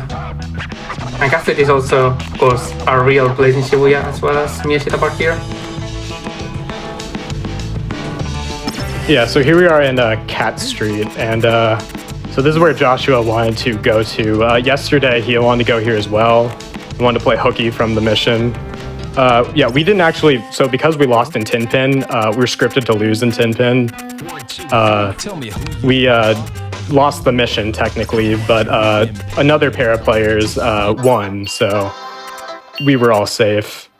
So anyways, Joshua went to Mr. H, who he's friends with. Mr. H upgraded his phone to have a tracker. Joshua is tracking what he's tracking. That is what he tells us. So we don't really know what he's up to, but without a mission, we have literally nothing better to do, so Neku just kind of goes along with it. There's also another feature that we'll see tomorrow. So right now we are going to be moving away, and we will be encountering Reaper Beat for the first time. Reaper Beat, so Beat has a special op mission to attack Neku, and yeah, so he's pretty tough, but we don't need to fight him. After 30 seconds, he'll just go away. Right, if you want to talk a bit about him, I'll keep count for you. First off, he really likes to swear like a sailor, so for the swear jar, every single time you say beat, you hear beat say the D word, I'm gonna be donating $5 myself. We are on pretty good pace for 0 right now, but that's the first one. You have to survive for 30 seconds without getting killed. If you get killed, you have to restart it. So it's not super hard. That's 2, by the way. It's not super hard to avoid everything because you can bait him very easily. 3. And you will see this fight 3 times. The third time is supposed to be the one that you can beat. And then later on in the post game, you can fight him normally. But we really don't want to try to beat him. It's not worth it. You may be able to beat the clock at some point, but yeah, you don't want to try. There's another fight like that, but we'll see it much later. So even if you do beat him within that time period, it will play the boss kill animation, and it will also then result in a results screen, which takes up time. So even if you can beat him within the time frame, it can be slower to beat him than it is just to let him be. Coming up is going to be our first brand wall mission, where we need to make a certain brand #1 in the scramble. We need to make natural puppy #1. So right now it's not. We actually have ways to tell. So we're gonna do 2 fights, I think. Okay, I'm actually fine on digestion. God, I'm so good at rooting this game. God, who rooted this game? God, incredible. Since we don't see Natural Puppy either on the top 3 or on the post, we don't really know the position for that. But usually either 2 or 3 fights is gonna be enough if you just strip yourself of every other brand to force that. So hopefully this works out. Natural Puppy has pretty decent attack pins, especially considering this version and how easy their input is. We have Sweet Talk Teta, as we were seeing earlier, as well as some force rounds equivalent. So yeah, it's pretty easy to fight with natural puppy in particular. So this is a pretty nice wall to get through. Okay, I killed everyone. Yeah, sometimes noise can hide away off screen, which is annoying, but fortunately I got them all. But yeah, Natural Puppy, we like Natural Puppy. We'll see more Natural Puppy beyond Sweet Talk Tether later. How's my aim? Natural Puppy is mainly known for its ranged pins, so be that entanglement, energy rounds, or force rounds like we've seen before. There's different varieties of force rounds, so Lovely Beam, what we have right now, it's like the pin force rounds. It's very, so first of all, if you see in the top right, there's some pink, that means it's Natural Puppy. There are 13 different backgrounds for the scramble, and that dictate, it shows what is the #1 brand, which is very convenient. Pretty much every area has 13 different backgrounds for every single brand that is on top, which is very cool, but also super unnecessary. So, a lot of the brand things and imitation in Shibuya is really well done in that regard. Like, there's so many small details like that. Okay, I think I'm all set. Yeah, I think I'm good with food because I might have to do like one extra fight, but I don't know. We'll cross that bridge when we get there. Things are looking good, but so again, we have no mission, and so we're just following Joshua's tracker, which brought us to this new ramen place called Shadow Ramen. So yeah, this is where we'll be for the remainder of the day. Or do you kind of want to explain what's going on? Tell me who you Oh yeah. So the guy that we have on day 6, called Makoto, nicknamed Mick. Apparently he's now a marketing genius thanks to us. So he decides to open this Shadow Ramen place. And we'll see later, but he keeps giving the red cold pin, as it's apparently very popular now in Shibuya and really hard to find, which doesn't really make any sense when he's giving it away constantly. But yeah, Joshua's director thing reacted to that shop in particular, so we have to investigate that. And as a result of a new ramen shop appearing, this guy Ken Doi, and the cook for Ramen Don, is getting no clients and is getting very negative about it. So we have the mission to help him. Unfortunately, Mick has the power of influencers. We met him earlier, but we didn't really talk about it. We're gonna see Eiji Yoshi, the Prince of Inui. Essentially, this game's version of an influencer gets 100k hits in his blog every single month, which is whoa for 2007 at least. So he's gonna be used as a marketing tool here for the Shadow Ramen things that actually look pretty good with the whole steak in there. And he's the weak link. We're gonna follow him, see that he's getting pressured into doing this. He doesn't really like the ramen, and we're gonna save him to get a very cool meme, which we can use on Kendoi to end the day. It's a pretty long section of a lot of text, so again, carpal tunnel simulator. Yeah, so if you remember, I'm mashing like this. Not great. I guess now's a good time to talk about the turbo category. So recently, a turbo category is introduced, spearheaded by Brooke, the only other active runner besides me for this game.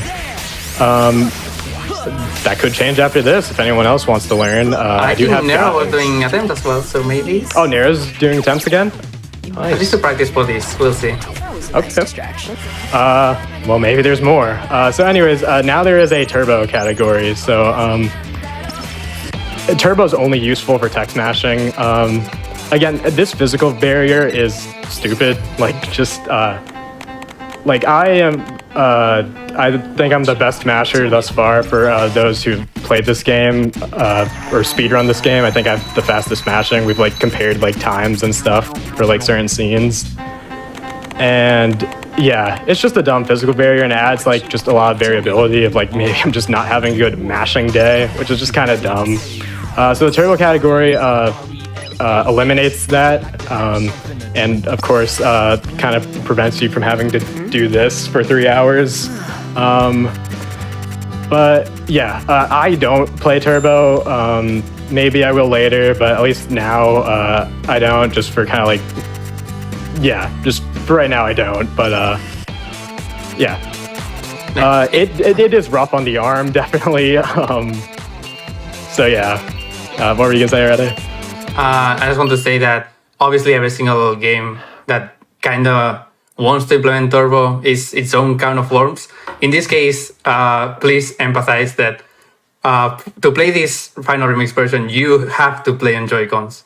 And matching in a Joy-Con is not easy at all. So please understand for your health, for your like your arm and hand health. If you like look at this game and is like, wow, this is cool, but I like my arm and hand. Please do Turbo if you're considering this game. It's on a separate board because Turbo obviously does do tech smashing a lot faster. We don't know, we haven't like really compared it, but like we estimate it's about like 10 to 20 minutes worth of time save compared to my mashing, that is. Anyways, I am being an egregious rule breaker here and using easy mode.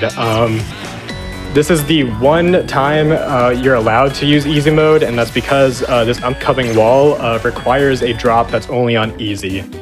You could technically get that drop on normal mode. If you miss the chance to get a normal drop, it will then calculate the odds for the next lower difficulty. But that just adds RNG, and like we don't have any % easy or any % hard categories. This is just like the main category.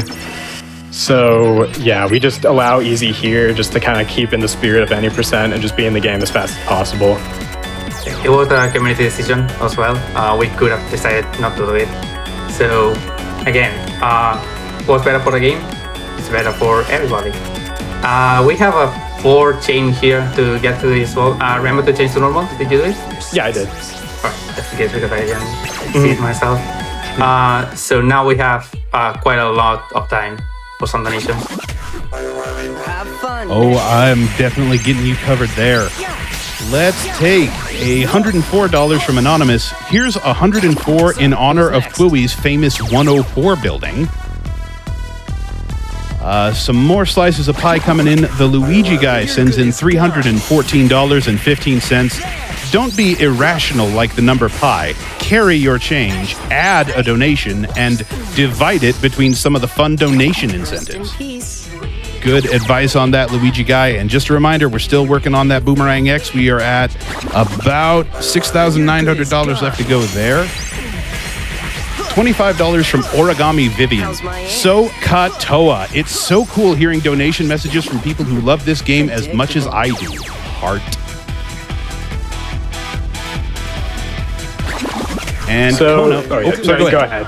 All right. No, I have nothing. Yeah. Okay. Kona with $25. Have to donate before running to work since the next game being run is my absolute favorite game, The World Ends With You. Can't wait to see the game run in a totally new way. Shout out to the runners and staff. This event is amazing. Let's go. So yeah, that 4-chain, so it's done very quickly thanks to the power of one-stroke fast wealth. A lot of, so Neku's pretty much a turret, and it takes them like a second to charge up to then start shooting one-stroke fast wealth, or burst rounds shots.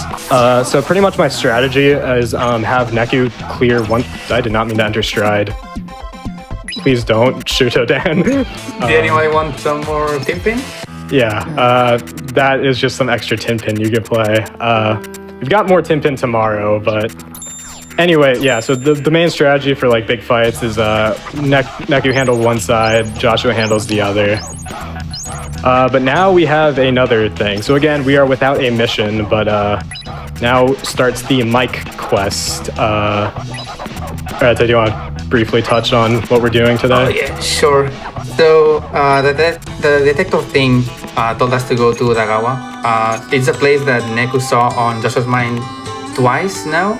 So he really wants to go there, but on the way to there, we get interrupted by 777 here and his goons, Death Jam. It's a group that they have.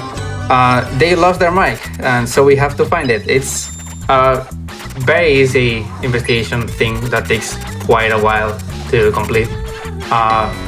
You basically just go here to Molko, take some pictures with another thing that Mr. H can do, install a camera that can take pictures of the past, but only 3 a day. Why? Plot is a thing. I don't know. Anyway, we just talked to Sota and Now, 2 other players. They were the ones who won. I don't need something next. They were the one who won the 10-pin tournament that we were supposed to win. So we're gonna buy more Musradis gear. So today is full of shopping. So we go to Musradis. We need a full outfit of Musradis branded stuff. I'm buying stuff here for the future. We're coming back for the patchy biker jacket at some point. We're buying some denim blouses. Just cheap DB stuff because there's also a DB wall coming up. As Herrete was saying, Mr. H can put a camera on a flip phone that didn't have it already, I guess. Yeah, because Neku says, like, my phone doesn't even have a camera, so I guess maybe it's just like a Game Boy camera thing, you just pop into it, but anyways, it takes pictures of the past, and we'll be using that to solve this investigation. So with dialogue choices in this game, typically you just have to exhaust all of them. However, this one is special. You can just pick Got an Alibi and he'll run away, which is very good. This is the only time it happens. Other times with dialogue choices, we just have to do them all and stuff. Also, that's another thing that comes with this game and like mashing is being able to stabilize your hand in order to press the menu options. Yeah, I'm just very familiar with this game. I've been running this game for quite a while now. Not too often because again, like I can only do 1 run per day, like literally because my arm will be too tired to do any more. But of course that's because I'm doing the no turbo category, at least in the past. May change that up later. But anyways, we now have all the evidence we need to solve the case. Which I'll leave Herrete to leave the big twist and stuff. Oh yeah, so basically, the guy here, BJ, apparently phoned 777 from that phone booth because apparently it's very weird to explain. This phone booth is called the phone booth of love. If you phone someone, then they will be in love with you. That is seen actually on a scene last day, but not to 777, to Zuki, another character. But he's the most sus for this season, but apparently this guy, Tenho, the other member of Def Jam, actually was on who phoned 777 and the one who took the mic, but now he lost it. So we're gonna see what happened to the mic in just a sec, because apparently our boy, Teenage Heartthrob, Shomi Nanimoto, took the mic because it's very sexy, Zeta sexy in fact. Also left the cool megaphone that he has with the sine cosine tangent, which actually causes like a major like plot hole with the sequel, but whatever. Anyway, Reaper Beat. Same strategy. He's got some new moves, but there's swear number 5. 4, I think. No, he did 4 the first fight. Oh, then I'm gonna believe you. Yeah, that's 5 then. Well, I think 6 now because he did 2. I didn't want to relate that much, okay? Well, that's Beat. Yeah, so whenever he does the dash across, that's when he swears. Yeah. Anyways, we'll have one more Beat fight. I've been thinking about it, and I think I'll have to do an extra fight somewhere tomorrow because I believe I have 1 bite left of the crepe. So if I treat that as if I get DB skip, well, first I need to see if I get DB skip. So tomorrow I have to immediately, first I need to buy things. So what I need Neku to finish his crepes because of this upcoming food we're gonna get. It is Shibukyu. Shibukyu is the general store that we're gonna see very little in the run, so every single time we go past it, it's gonna be important. It sells materials, and it sells this. Bread Plus. Bread Plus is 3 bites of food, aka 3 fights for 20 extra bravery. Is the best way to get bravery, and it's gonna be very important for the late game route. Yeah, that's how we're getting get Neku all the way up. Yeah, that's how we're getting Neku from 15 bravery all the way to 152 by hour like 2 and like 220, I think ish. Anyways, we see Sho Minamimoto, who's kind of been AWOL lately, and he's drawing a sigil. That will be important later. Anyways, one more shopping today. The shopping continues into tomorrow, but we stop here at Wild Boar Utagawa to get this hat called San Francisco. The +7 attack for the hat and 25 bravery. So low bravery, just really good. It also resists immobilization. It's not that important, but it does that, so that's nice. Anyways, we scanned Joshua again. So if you remember before, the rules with the player pin is that it only works on people in the RG. You cannot scan players or Reapers. However, we've been able to scan Joshua a few times, and we get this image of Utagawa. So Neku got his memories back from winning the first game, but he doesn't remember how he dies. So yeah, he gets a scene whenever he scans Joshua, and it's this cutscene here. So every time we see this cutscene, we get to see more of it. And it looks like Joshua killed him. So Neku is kind of in turmoil now, saying there's one thing he knows for sure. His partner killed him. So, big plot twist. Ooh. Ooh. So now comes day 5. So shopping has not stopped just yet. We need to pick up Camouflage from Wild Boar 10-4, which is the 104 building in-game. They shorthand call it 10-4. And also Dragon Coacher, which is the brand for the one-stroke fast wealth pin. But all that's important is picking up a Fusion Boost sticker for Joshua and a extra slot for Neku, meaning Neku will have 5 pin slots now. We'll get the 6th one later, provided I don't forget it. I hope I don't forget it. But we'll get there soon enough. So Camouflage, we'll explain a bit more about it later today, but it gives 0 attack, but its ability is SOS attack boost, which will be very important later. So if you remember the root name, it's called Lasso. So we have the O part in the form of one stroke fast wealth. Just the one part of that is the O. And that's the pin that we use because it's really powerful. LAS is a set of threads. It stands for the Lapin Angelique SOS Special. And it is very important. It will give us a huge attack boost, but we'll talk more about that later. Right now, we have to do a brand wall, but instead of Natural Puppy, it's DB. Okay. So now we have to, so just to ensure DB is number 1 and there's no other like influences, we just wear DB clothing.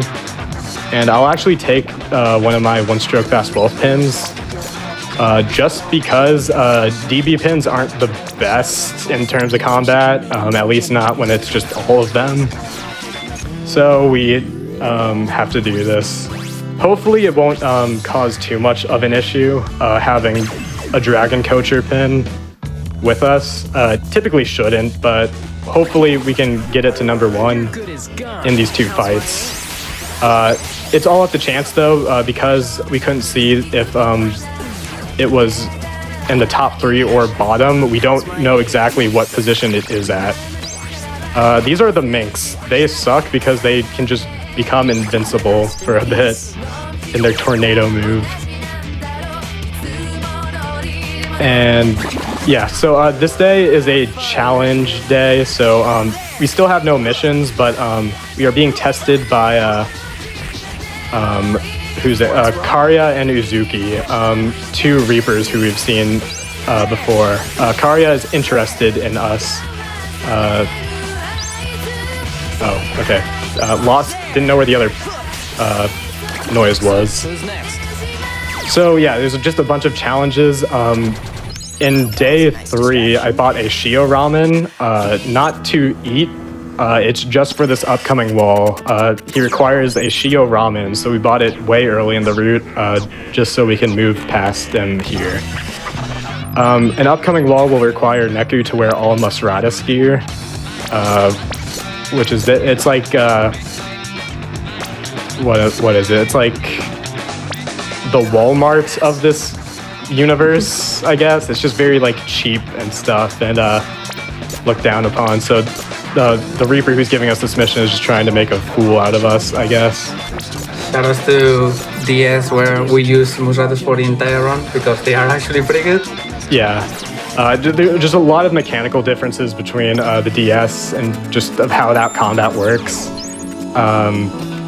Yeah. Like, especially, like, the DS is all about the light puck, which, yeah. Anyway, here's Reaper review, like a bolt from the blue. It's time for Reaper review. These answers are always the same. It's, for that one, it is top, bottom, top. And yeah, so this upcoming wall is, I forgot to do my pins, but that's fine because I didn't sell stuff, so this works. It's fine. We are Yeah. approaching Team Pin, and thankfully Team Pin AI is bad enough that you can win with basically everything you want. Like, the only hard Team Pin stuff in general is gonna be during another day, which is the post-game thing you can do that is entirely based around Team Pin actually. And it's pretty fun, but we're not gonna see that. We're just gonna see this guy here. This people hasn't won a Team Pin ever, so he wants to challenge us to do that. You can let him win, and in post-game that gives you a secret new thread called the Secret Report. But this time we want to win for a special pin. Right. He's like actually being competent, which is scary. Okay, never mind. He threw himself off. All right. And he threw himself off again. All right.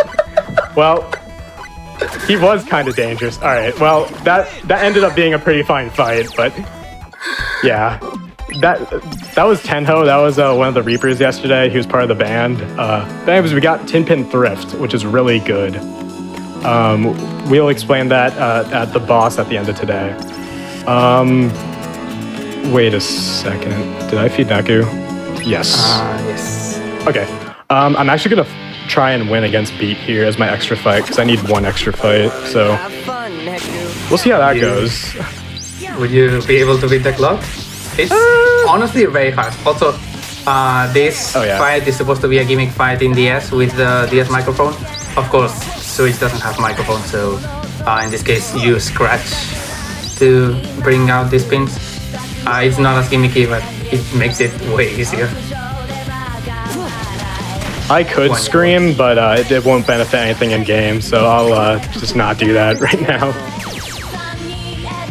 So yeah, that's these. So yeah, we were forced to wear those pins for that battle, and yeah. So now Karya he finds what he needs to find, and it'll lead to a big reveal later today. Anyways, we're going to Cat Street because Mr. H forgot to put a. He forgot to put a camera on Neku's phone, so which is why we had to come back and do that. Okay, I'm just planning out my what I'm gonna wear for this Beat fight. Typically we don't fight Beat, but it'll be fun if I beat him. So let's do it. This has to be done in under 30 seconds, or else it just transitions to the next dialogue. Yeah, so if I didn't have to fight Beat, I would have kept my unbranded deck, the pin that I was using for Tin Pin. I use that deck specifically because it's good at Tin Pin. It has the whammies that I want. And it also leads to a stun lock on Beat. You're able to stun lock him with Force Rounds and Psychokinesis, the pins. So now I'm going to try and beat him. I'm not equipping Tin Pin Thrift because I'd rather have my health and I don't want to die. So we'll see how this fight goes. I'm gonna just try and stun lock him as much as I can while throwing burst rounds at him in between. I am on a timer. If I fail, it's not a huge deal. Don't make this worse for yourself. All right, fun. Oh yeah, he has a projectile now, so that's cool. All right, things are not going great.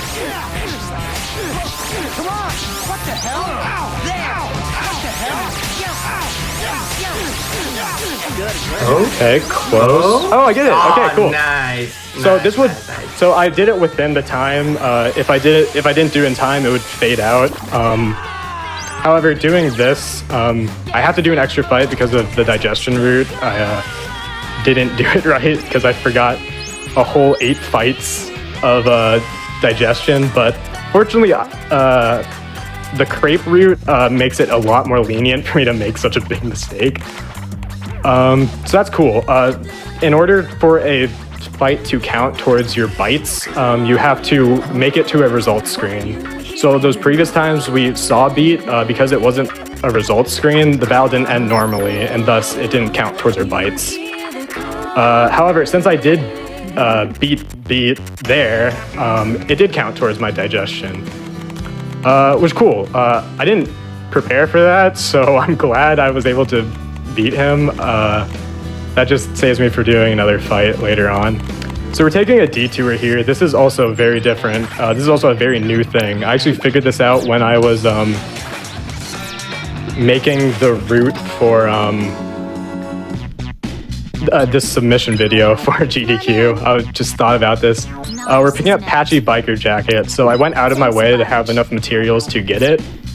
So the Biker Jacket we had before was plus 10 attack or plus 15 attack if you're Neku.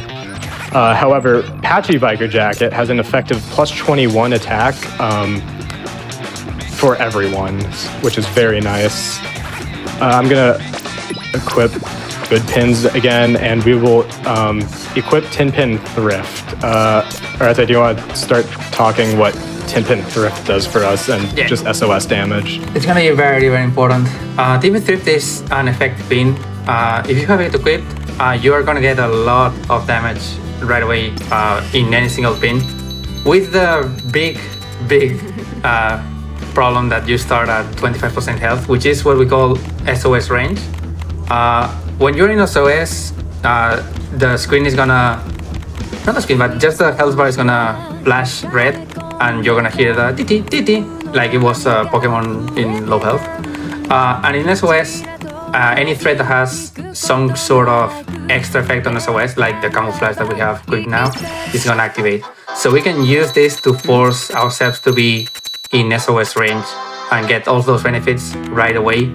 And as long as we don't get hit too much, which is honestly not that hard, you can use that to get a huge damage boost. And it's gonna be very obvious to see here because this guy is supposed to be impossible to beat.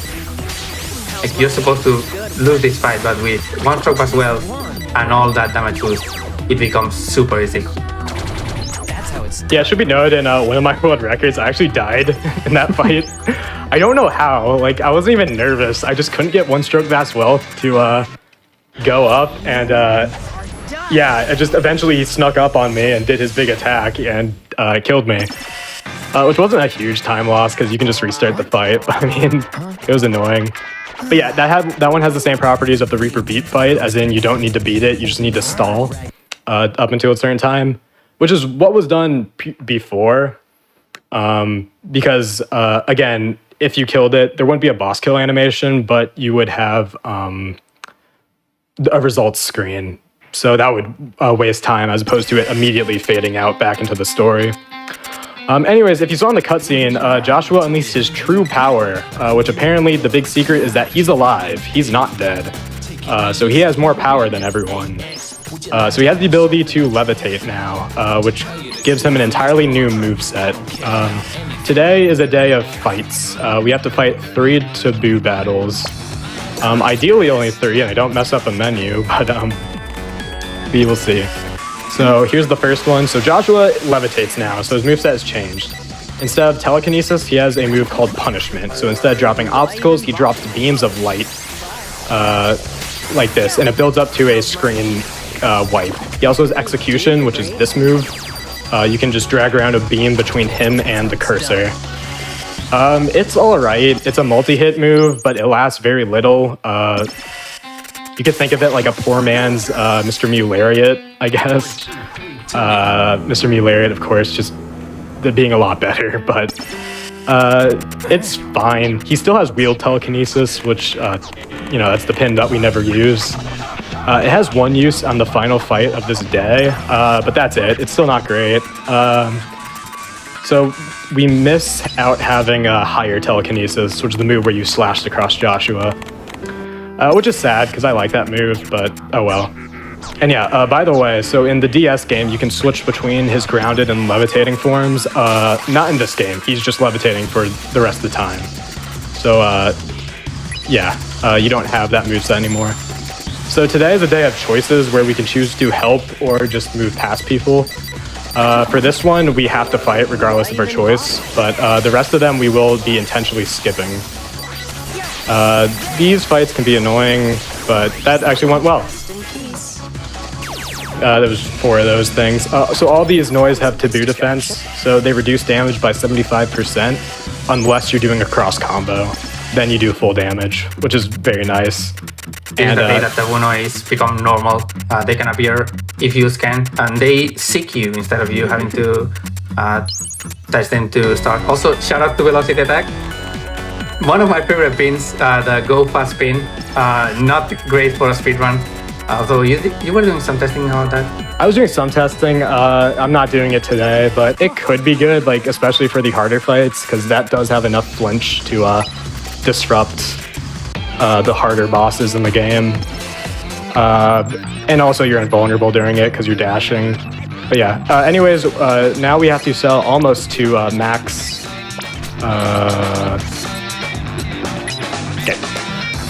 We are buying 4 more Brave Pluses. So Brave Pluses are super expensive. These are the really good 3 bites plus 20 bravery foods. I look forward to your next Please say I did feed Neku, Yeah, I want to yeah, say. Okay, cool. So yeah, it's very important now. So now I'm back on track. So that mistake I made before, I've already covered for it now. So now we're back to normal. So here we're actually going to use wheel telekinesis to bring one of the grizzlies over. And that's just because Neku, when he's using this move, if I were to move his cursor, he'd have to charge up before he starts blasting.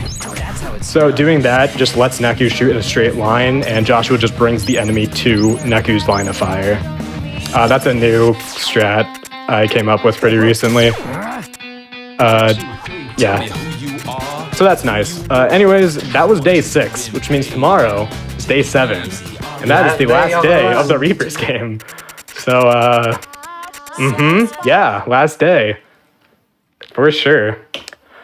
But it is going to be a bit weird in terms of what we're doing. So day 7 takes place in Pork City. And Pork City has weird properties. It has 13 floors, 1 for each brand in the game. However, we will only see floors 1 and 2. On each floor, only one type of brand will work. In floor 1, that is Musratus, and in floor 2, that is D plus B. However, unbranded pins, like our starter pins, are unaffected by this restriction, so we will be using those. And also, I will not forget to eat. I need to say that out loud because in my practice, I have forgotten to eat here, and that is really bad if I forget.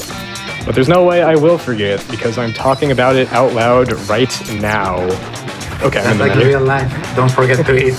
Don't forget to eat. Hydration break, bathroom breaks, please. Yeah, I have put camouflage on Joshua. Okay, so I remember to eat, which is very good. So each fight has 3.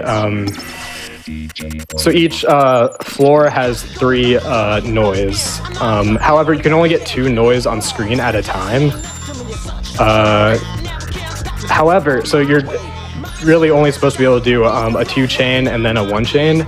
However, it's still loaded in and the cursor is not bounded. So if I line up with Neku's elbow and turn, I'm able to find the other noise symbol and get a 3-chain. So now this condenses all fights into one result screen. So yeah, I'm using the unbranded deck because it's still effective in these rooms. Otherwise, I wouldn't be able to use one-stroke vast wealth or other fun pins we like. Tin Pin Thrift is unbranded, by the way. Worth noting, by the way, this another Final Remix exclusive thing. You cannot go off screen in other versions. Yeah, because it's a touch screen, so unless you can somehow get your finger off the screen and still have it interact. Yeah, so this is a Joy-Con exclusive tech. So anyways, the next floor will be the same exact thing. I will definitely eat because I said that out loud and I will not forget. But in the meantime, it's just going to be the same kind of fights. So shout if you got some donations for the next minute or two. Feel free. Absolutely. I have a $25 donation here from Pumpkin Power. I'm so over the moon to see The World Ends With You being played at AGDQ. It's been my favorite video game since its release in the US. I have bought every single version of this game even. I'm just so happy more players to share in the love for this. We got this, players. Let's see. Liana S. sends in $50. Loving the Twiwi run from Kuro. Such great energy and amazing commentary. King TDN also sends in $50. The World Ends With You has such a banger of a soundtrack. And a question from the audience for you, Kuro, from Kaiju Ashley with a $25 donation. Question for the runner. Who is your favorite character and why is it Shomi Namimoto? Ooh, that's a good question. I love all the characters. I have to think if I have a favorite. It might be Beat. I just really like his character. He's very funny. But yeah, Sho is great, obviously. And you can even play as Shomi Namamoto in the sequel. Yep. Shoutouts to Neo. Herrete runs that game, actually. Yes, we will probably not see this at many marathons because any percent is over twice as long as this. It's quite a long game, but it's a really, really good game, and I would definitely be really happy if everyone would play it as well. We've been getting a lot of donations about how important this game is to a lot of people, and it's definitely one of those cult classic games that if you play it at the right time on the DS or at this version or whatever, even the soundtrack, even the characters, whatever, it really, really touches you, and it's very important to me and to a lot of people as we're seeing. And of course, Neo was like a dream come true. I'm really happy to talk about Neo every single time because I still can't believe it exists. Yeah. Okay, so we're... That was stupid. I didn't want to go downstairs. Okay. So anyways, in about like 10 seconds, I'm going to pass it back to you, Shout. This upcoming cutscene is called Bathroom Break. It's about 50 seconds long, and we call it that because... Yep. All right. I guess that's my cue. Okay, let's get caught up on some donations then. We have a $500 donation that came in. Holy cow, thank you. From Blackthorn. Twiwi is my favorite game of all time. I found it at a very rough part of my life, and it has gotten me through a lot of hard times. I'm so hyped to see it on the GDQ stage. Always be true to yourself and expand your world. I've also got a $25 donation here from Beat. Pick it up, phones, and let's get that Boomerang X incentive met. Blah! Yes, and just an update on that. We are about $6,400 left to get that Boomerang X no shields run. That's going to change this into basically a one-hit KO situation. We have about an hour left to get that in, so please, gamesdonequick.com/donate. While you are on that page, scroll down to the bottom and click on the Add Incentives button. Choose Boomerang X No Shields, and let's get that into the marathon. Lost a little bit of time there, but it's fine. right in time for the Show Me Namimoto boss fight, which I can explain, I guess. Yeah, sure. So Sho turned himself into a taboo noise. Every single Reaper officer, let's call it that, is supposed to have a noise form, but this is the one that's going to be taboo. First, he's going to send some taboo noise to us. And this is pretty good because the strat for this, and the only reason we picked up level 3 fusion with Joshua, is to build up fusion and blast him with that, because for some reason Joshua's level 3 fusion in particular has the strongest multiplier in the game by a long margin. So if everything is done right and the game decides to collaborate with us, because that's not always the case, you can just one-shot him right there. Not quite to the 100% thing that we want. There we go. And now for the minigame.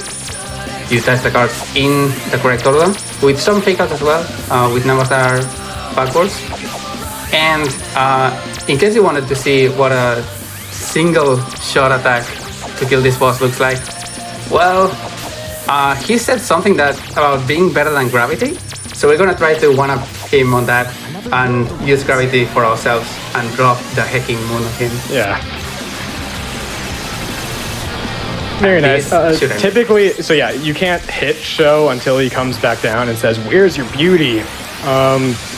Unfortunately, yeah, so that took longer than usual. Usually you get to 300 before he comes down, but Noise weren't being exactly cooperating, so that's all right. Anyway, yeah, so that was the Game Master this week, so that's the end of the game, end of the Reaper's game. We did it.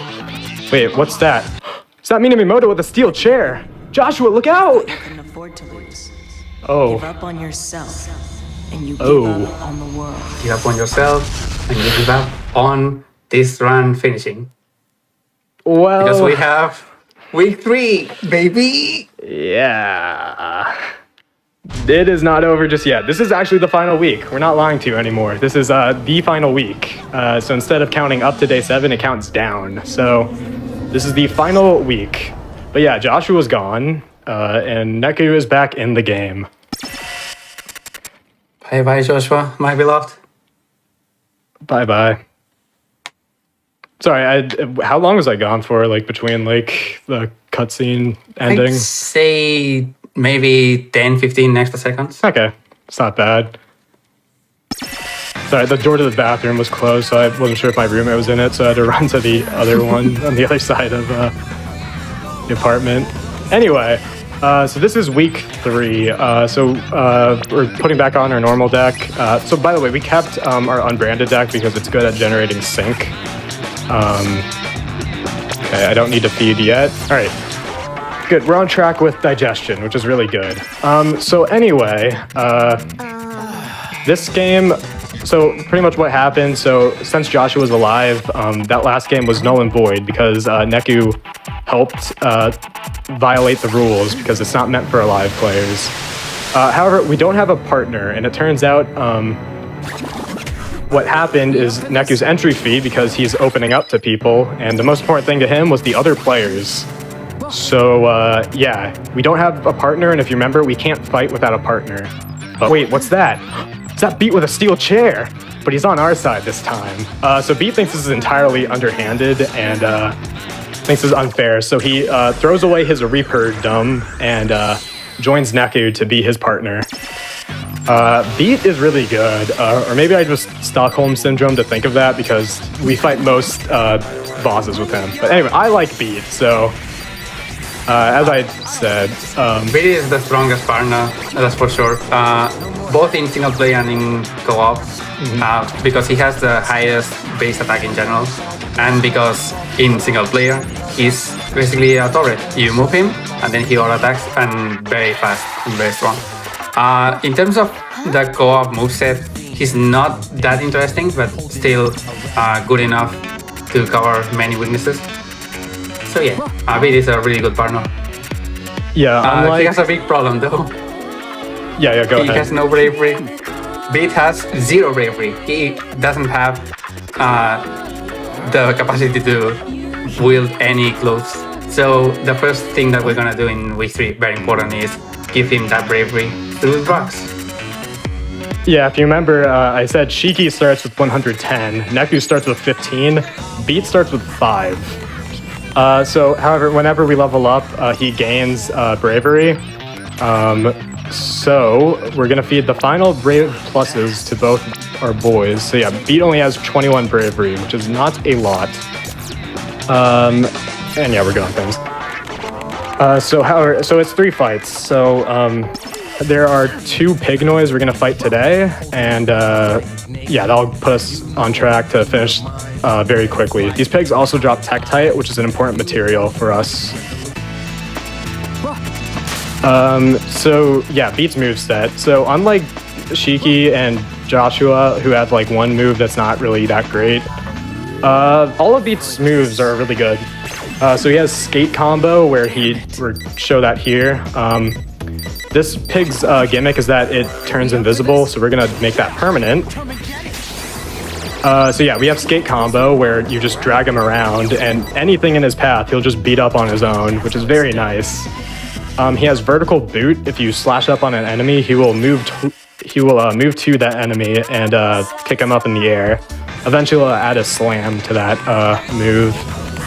And he also has grind flame, where you slash him across horizontally, and he'll fly in that direction and create flames from his trail.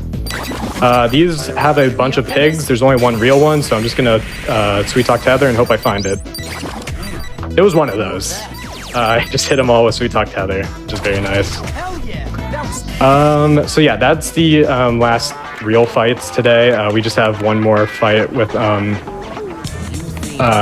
introduction to Beat and his fusion, which we won't really see until like the very end. But anyway, yeah, that was the last like real fight. These introduction fights don't count towards your food digestion, so because there's no result screen afterwards. So because of that, yeah, it's just it'll just be a fight we have to do. So we still need to do one more fight in order to win, or to finish the Brave Plus. So that's the end of day 1. Day 2 is going to be very important. It's going to be our last main day of Oh, let's see. Actually, I think it might be, yeah, it will now be the last day of shopping because I only got 7 Tektite from those birds earlier. So I can't get Beat's final fusion, but that is a-okay. So yeah. Anyways, that woman on the right is the new game master. I might blank out. Mitsuki, I think, is her first name. Yeah, Mitsuki Konishi. Yeah, okay. I was just blanking on Mitsuki. So yeah, anyways, you'll also see this little squirrel noise on Beat's shoulder. Konishi is going to take that as Beat's entry fee for entering the game. Also, Beat lost all his Reaper abilities. So yeah, Konishi crushes it into this convenient little pin, which we'll see later. We'll learn the importance of that later, but Beat really wants this pin back. So Konishi gives us one mission, find her. It's a game of hide and seek, and we have 6 days to find her. So this entire week is just trying to locate her. So first we're gonna use hard mode for the second to last time. This time we want drops from the upcoming Reapers. Reapers are going to be very apparent later. We'll explain that more later today or tomorrow. But yeah, first we need to shop. First, I won't forget to get Neku's 6th slot because I'm talking about it right now. Good, I got it. And now we go to Wild Boar. We pick up stickers for Beat to increase his attack and fusion.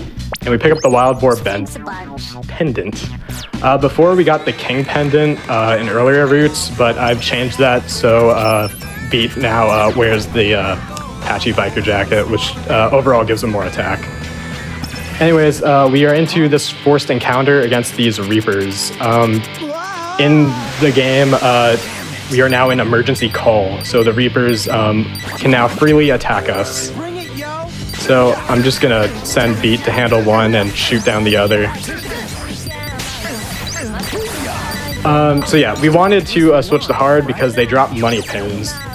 And we are going to be approaching the last shop of the game. It was the first shop we went to, Lapin Angelique. So I'm going to sell and get prepared for that. Herrete, do you want to talk about what I'm getting?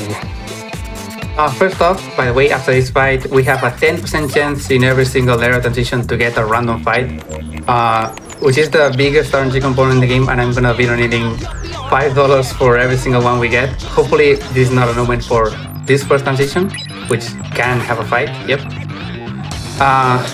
And in Lapin Angelique, we're gonna do the other part of the lasso route, the Lapin Angelique SOS special. We're gonna buy a lot of things from Lapin Angelique to get the Goth Bondage Code, which is a really good threat, and that puts us in SOS from the start of the fight, which doesn't get stacked by TP3, so that's nice, and gives us a pretty huge attack boost. And also Vampire Dress, which is another threat that we can get here that gives us extra attack while in SOS. So, starting now, thanks to all of this Lapin Angelique that we're gonna be wearing, this Gothic Glorilla style that Neku's gonna rock, we're gonna have a huge damage boost from the start, as long as we are in low health, which should be every single fight because we don't want to heal. We either take the death or we destroy everything in time. Did you get the ability just in case from Vampire Dress? I believe so. So yeah, Neku, the Vampire Dress, which is very important. That has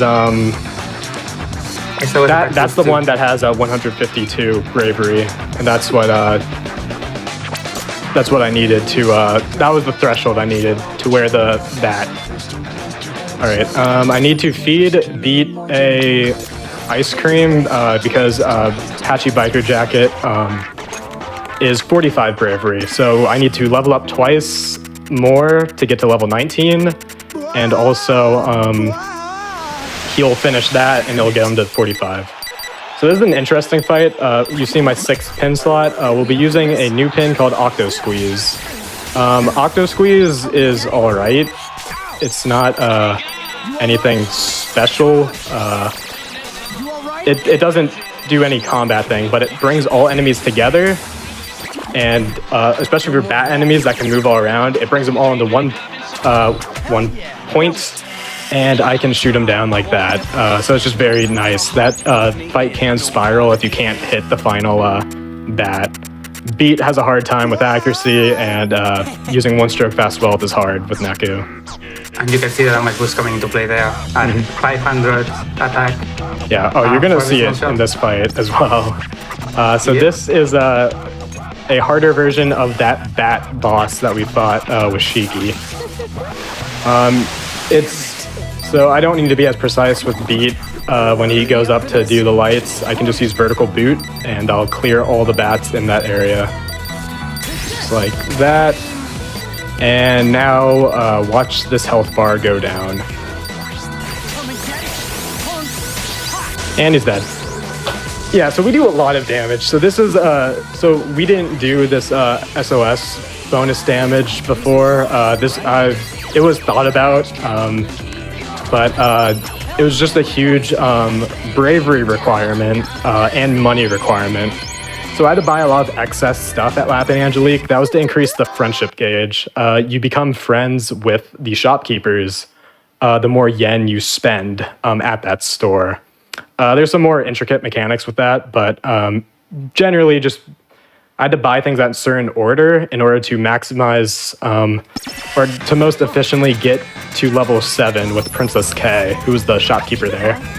Shout out Princess K, by the way. So yeah, anyways, so again, our one mission is to find the Game Master Konishi, so that'll be kind of what we're doing. However, Uzuki has made Game Master for the day, and she has that pin that Beat wants. However, as she's giving directions for how to win the pin off of her, Beat sneezes, so Neku can't hear what we're supposed to do today, and Beat doesn't remember. So we're supposed to be playing tag with her, but Beat thinks we need to play Reaper Creeper with this man. So we run around, and here's our first RNGeeper. Yeah. So these are random encounters. Is it really 10%? Because I think it's 10. yeah. Usually, I don't know. I'm bad. Like I usually have bad luck with this, unfortunately. yeah, usually you get 4 per run. So I guess the average is just 10% overall. We're gonna do as little screen transitions as possible for this sole reason. Because yeah, you can eat this, and it's about 30 seconds, I'd say, per fight. Really depends on the encounter because it changes for every single area transition and every single day, in fact. So yeah, every single time you see one of those, it's bad. In some routes, especially in DS, getting at least one of them is nice. Not 2 of them though, because you want to be digesting more stuff. But right now we're done digesting, as far as I know. Yeah, Beat. All the required fights will be enough for Beat to finish his vanilla soft serve. So we don't need any RNGeeper fights. They're just a nuisance. And even if they do only take like 5 seconds, like in the fight, I just have to get the text in there. Then in the fight, that can just vary, and then I have to load out. They have to talk, and yeah, it's rough. I generally do not have the best luck at it. I typically get like 8, maybe double digits sometimes, but we'll see what happens today. Not today as in week 3, day 3, today as in real life day. Yep. It can make or break a run, and it's a shame that I've lost runs in DS as well to this, but at the same time, if you get 1 or 2, hey, congrats. It's all about putting in the time to get that, I guess. Just get lucky. Well, I got my 1 or 2, so hopefully that's it. Anyways, now we have a boss fight against Izuki. So most of the boss fights, like the major ones, happen with Beat in this final pin. So I'm very used to fighting with Beat, I'd like to think. So anyways, with our SOS attack boost, we get like 120% bonus to our attack, like after all calculations. So yeah, Izuki will go down pretty fast. Ooh, especially since I have so now I have plus 50% damage with 1 stroke fast wealth. So this should go quickly.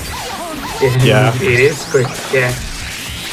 This is one of the most stark differences between DS and Final Remix this fight. Izuki just decides to get hit here. I'm very envious of that. Yeah, just under 4 seconds, according to the in-game timer.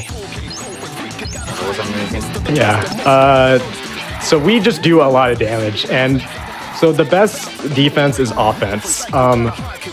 How can we get hit if the enemy isn't there, right? So we just try and beat them as fast as possible, because things could spiral, especially we'll see tomorrow and the day after. So now this is day 4. Good news, no RNGeepers. There won't be any random encounters when we cross through different screens. Bad news, it's a lot of fights. So pretty much the goal is to go left to Tower Records. That's where Karia, that guy with the lollipop, is. Unfortunately, there's a wall, and we need to have the right key pin in order to unlock it. So first, so we have a bunch of puzzle boxes that has keys in them. So this is the star box. You get hints like on the floor, like you see those exclamation points on the bottom.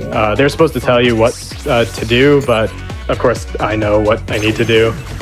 For the star box, it's the top left and bottom right noise symbols that I need to get. So these are pretty standard fights. And yeah, so after this, Beat will finish his vanilla soft serve, and he should have enough bravery, but that depends on my level. I'll check if I'm 19 or not after this. If I level up here, that should be good. Okay, so I should be at least 19. And that means Beat has just enough bravery to equip the Patchy Biker Jacket. So again, that's plus 21 damage, or plus 21 attack rather, to any character. Also, we'll see a mechanic here where Beat is holding the box, so we have to talk to our partner, and that only happens if we stand still. We don't see that often because we're always moving. This is a speed run. I give Beat a hot dog just cause, and we will finally put Poison Bones into retirement. That was the one that inflicted defense break on enemies. It doesn't affect bosses, and it will actually be detrimental in some boss fights. So we will have to say goodbye to it. We replaced it with Casual Pendulum. It's like Force Rounds, but it's like a boomerang. This one we have to fight 4 Grizzly Noise. One of them is off screen, but fortunately I can snag it. And now this is a 4 chain fight instead of a 3 chain fight, and not 1. Also, I have half damage with 1 stroke fast well, which is fun. And also, if you see that hook there, the blue one, that's the one that we fought in week 1, so we wouldn't have 1 stroke fast well until now in a normal playthrough. And it's a base 0.9% drop, so pretty rare if we were to get it. Anyways, so yeah, now would be a great time for donations. We just have some more fights. We have this 4 chain and then some other fights afterwards. All right, awesome. I'm going to kick it off with a $50 donation from Zucker Barely. I heard One Hit KO run. Sign me up. And that is a reminder, we're still working to get that Boomerang X no shields incentive met. I just saw it tick up a bit, but we still have about $5,800 left to go on that, and only about an hour left before that run starts. So if you want to see that, please get those donations in toward that incentive. I've got a $10 donation here from Brooke. Hey, Kuro and Herret, you're destroying this game in commentary. I'm so proud of how far you've come since starting to run this game and the routing improvement that have come because of you. The whole Tui community is awesome. Much love to everyone. Good luck to all the runners and staff. Thank you, Brooke. Shout out to Brooke, the turbo runner that we talked about, whatever. That's how. She's very nice. And yeah, just cut in a bit before we get into more fights. So we finished these, that was the moon puzzle box. Now we go into the sun one. So now we have to go in both rooms and take out the middle noise. They're in a line, so this one there's a line of 4. So I do the middle 2, then I'll go into the other room and fight 1. So shout if you got like 4 more donations, that would be great. All right, let's do it. We up for this? Grit and Powerful sends in $50.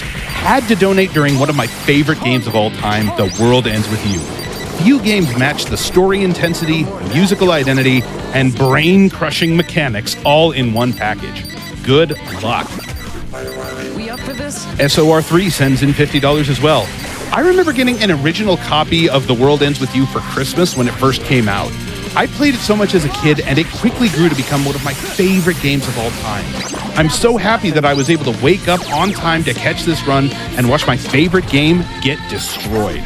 Good luck to all the runners, and don't get lost in the noise. Donation goes to Runner's Choice. $25 in from Sam Leonhardt. This game is my favorite of all time and one of the best games in my opinion. My best friend introduced me to this back in high school, and it helped shape how I see the world. Good luck with the run, Kuro. And everyone remember, the world ends with you.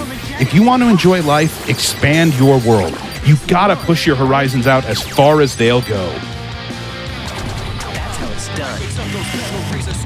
And Case Block sends in $10. GDQ is awesome every year. Here is $10 because each small donation counts. Thank you all for all you are doing, and stay awesome. Yeah, thank you all for the donations, and also for the donation bid war for the soundtrack. We've been jamming out to the original soundtrack all day long. You can find those tracks on Spotify, actually, the original versions. The remix versions, they're probably somewhere on YouTube. And there's some of them, just not every single one, which is a shame. Missing the final secret boss in A New Day, which is are an absolute jam. And you can't find it anywhere, but yeah, shout out to Also, them. yeah, talking about the soundtrack. So even though this is the original soundtrack, you may have heard some tracks from Kingdom Hearts Dream Drop Distance. Twelly made an appearance there. So what it means between original and remix, some songs have two versions. Some songs have got a remix version since the original. And some songs were introduced after. So this doesn't change all the songs that are played. So even though there's some like newer remixes or like Dream Drop Distance, those are still here. Anyways, here's Karya. He's like Izuki, but unlike Izuki, he's not threatening in terms of his offensive capabilities. However, after this will come the second hardest boss fight in the game. It is Izuki and Karya fight you at the same time, which is very scary. This is reminiscent of like DS gameplay, of where you'd fight one on the top screen, one on the bottom screen. This is very scary stuff. So Izuki is the problem here. Karya we can handle with ease, but Izuki, if she gets any breathing room, she will launch attacks. And they are instant and they last a long time. So for the first third of their HP bar, it's just Izuki. So after that, we go to Karya. I'm actually going to stall and wait to get my pin uses back. And now, hopefully, I can kill Karya before Izuki comes back. Cool. Yeah, that fight can really go out of hand. Izuki is just really dangerous. So Izuki will come back when they only have a third of their health back. 14 seconds, not bad. Yeah, so Izuki comes back when they're only at a third of it HP bar back, or only have a third HP bar left. And when Izuki comes back, it is very scary. So I said this is the second hardest boss fight in the game. And you might be wondering what's harder than Izuki and Karya at the same time. Nothing, actually. It's the worst boss in this game is Izuki and Karya. Except right now, they are going to be possessed by these red skull pins. This is their berserk forms, and they are bulkier, they hit harder, and they are a lot scarier. So, hope you remember that fight, and I hope the berserk version goes just as well. But So Shomi Nagimoto is back and shirtless. yes, sigil he made was so he could be reincarnated through taboo stuff. Okay. Sometimes I forget where to go. Sometimes I'll do day 6 movement, and then I'll just wonder why I can't go to Cat Street. Fortunately, that is not the case here. Alright, so now we have a forced battle. So the red skull pins are possessing everyone. I have what everyone is saying and thinking the same thing. I have it in my notes. I'd have to scroll down because I don't remember it off the top of my head, but they're all chanting the same kind of thing, so it's very spooky. They also speak in red, so scary. We got Playmate Beam from the last boss battle. That was a story drop. So it's just it's force rounds, but they are penetrating beams, and it's a lot of uses. So Playmate Beam is just very nice. In prior routes, we do this on hard mode because the particular Reaper we fight, the particular species of Reaper we fight here, drop a pin called Natural Puppy.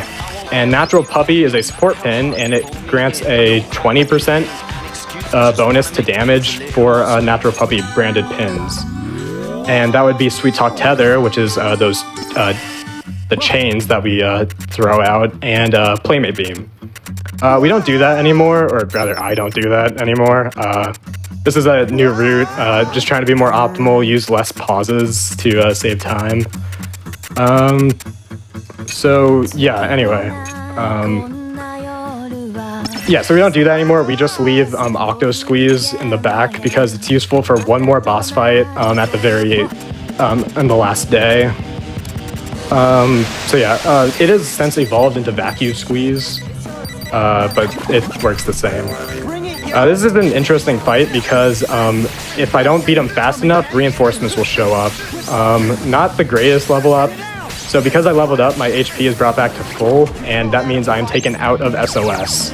Meaning all my damage bonuses that I have from Tinpin Thrift in my clothing deactivates. Fortunately, that's really not going to be an issue anymore. You don't level up during boss fights, and I won't have to chain anymore, so it's not going to be as bad. I'll typically always be in SOS. Anyways, here we are in Utagawa. So again, we're trying to find Konishi. Still have not found her yet. We're taking a day in the past, and it's Coffee Dad, who we haven't seen in a while. But yeah, so now we have Izuki and Karya again, but they are harder. So same deal. Step 1, handle Izuki. Step 2, kind of stall on Karya, shoot him down. And if that doesn't work, then panic. So let's see how it goes. So start with a vertical boot, and then just keep launching with Neku. Wait till Karya comes back. I'm going to stall to get my uses back. All right, that should be good. And here's hoping my hand is steady enough. Okay, good. Izuki did not get a shot off. Yeah, it's a bit hard to describe. Izuki just has a bunch of multi-hit moves that last a year and can also inflict me with defense break. So, not fun stuff. If I did have to panic, I would just run with Neku. I would not have enough time to stand still and shoot him down with burst rounds. I would have to quickly use my natural puppy pins and rely on Beat. Beat is invincible. He does not take damage, so I just rely on him while I just move around with Neku. Anyways, this is day 6, the day of no fights. There are no required fights today that we have to win. Keywords there, have to win. So anyways, we have to move a lot of screens, and that of course can lead to RNGpers. Hopefully that doesn't happen, but we'll see how it goes. We gotta go to Cat Street and then double back. So shout if you got donations, feel free to go off. Absolutely, I always got you covered. Let's start with $25 in from Calliope's. The World Ends With You is one of my favorite games, and it has been amazing to watch Kuro absolutely crush it, all while explaining the lore, tech, and mechanics, some of which I didn't even understand while playing the game. Keep it up, Kuro. And if you're hearing this and haven't played the game, this is your sign to check out Twiwi. James Blonde also sends in $25. Had to donate during Twiwi. Keep going, Zeta fast. Chicory sent in $30. I'm another big Twiwi fan, and I've been thrilled to see all of the love for this game. Good luck on the rest of the run, Kuro. Don't let limits slow you. Gzeko sent in $150. I'm a first-time donator, long-time lurker. Thank you so much for holding these events. They mean so much and make such a difference. Thank you for that donation. Thank you to everybody who's joining us for the first time and donating. $25 in from Katie. So very excited to see Twiwi at GDQ. This game is an absolute gem, full of flavor, color, and one of the best soundtracks in video game history. A must play if you've never checked it out.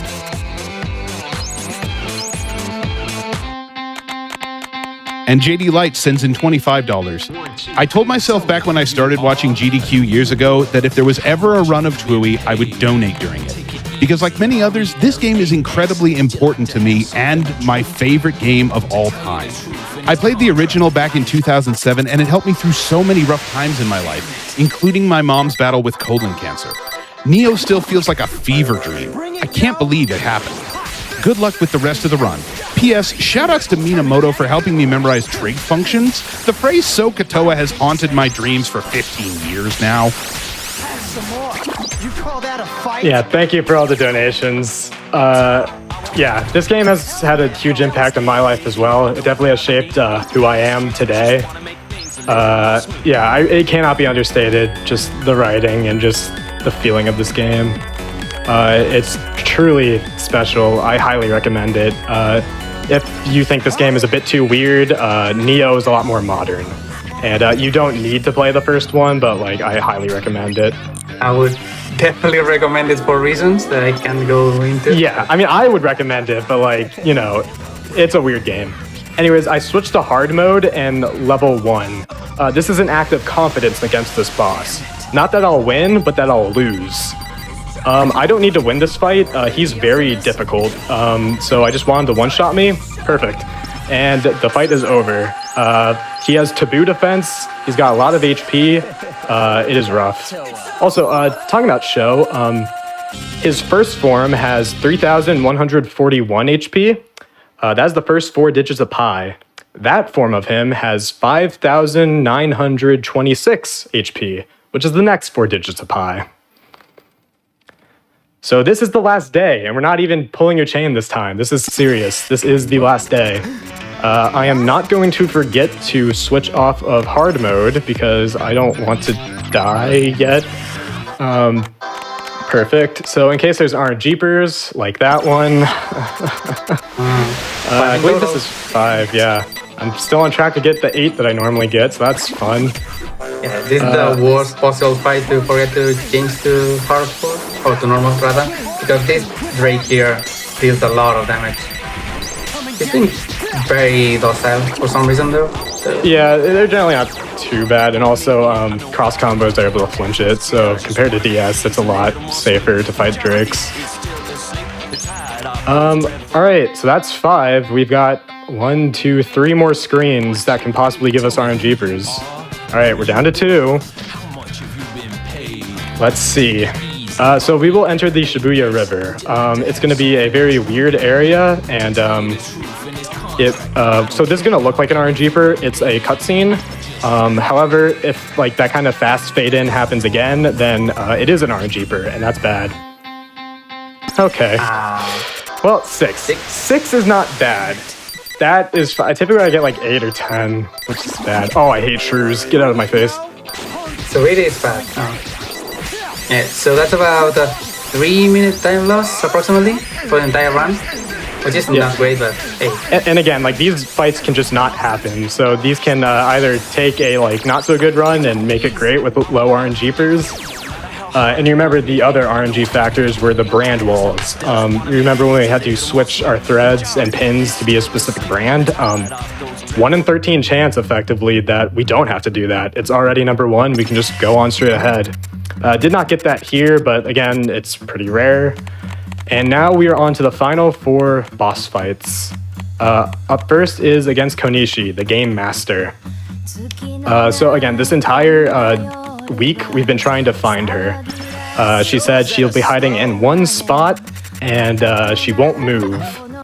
And we have to find her. We didn't find her, but apparently she was in she was in Beach Shadow, which I don't get like the rules. Like if you like just brought your finger and pointed all around, like eventually you'd land on Beach Shadow. So would she accept defeat? What? I don't know. There's a lot. 12e doesn't answer many questions about itself, generally, in terms of a lore perspective. But anyway, Konishi is a bit rough. Her noise form is Tigress Cantus. Oh yeah, Sho Minamimoto has a noise form, Leo Cantus. Yep. We just don't We really didn't see save in it. later on, I think. But yeah, so this is Tigress Cantus. This is 4 phases of kind of annoying stuff. So the first thing is bringing a taboo noise into this void. This is why we have Vacuum Squeeze, which is the evolved form of Octo Squeeze. So we want to drag a... okay, I need to get it. Okay, so eventually a taboo noise will drop in, and when it does, she'll become vulnerable and we can hit her. So that's phase 1. Now we're in phase 2. We're like in the air, I guess. Just fight Konishi. If Beat or Neku will cooperate. So this is just standard fighting. Now she will take away our pins. So Neku is pinless, but of course Beat, the co-op partner, is not affected. So Beat can beat her up while we are in her shadow. So we get Rhyme, that pin. So, oh yeah, we didn't explain. Rhyme is Beat's sister. She was the one who died to a shark in day 4, week 1. Mr. H put her into a pin, and Beat became a Reaper, so he could make her a noise form, and then there's actually a lot more we missed, but yeah. Anyway, B and Rhyme are reunited. Yay. And Rhyme is a pretty cool pin, by the way. Very strong, really. Really high base attacks, and you can equip a deck of 6 Rhymes if you keep doing this fight, since it's a guaranteed drop. Yeah, there's no restrictions on Rhyme. There's typically restrictions on pins, but Rhyme doesn't have one. Also, in Remix, they changed it where you only get a Shadow Matter and not actually Rhyme. You have to trade it. Yeah. You can still trade an infinite amount at Shadow Ramen, but yeah. I don't know why they changed that. It doesn't make sense that they did. But anyway, now we're in Endgame. So this is the final fights. So anyways, we won the game technically. So Shiki's back. Yay!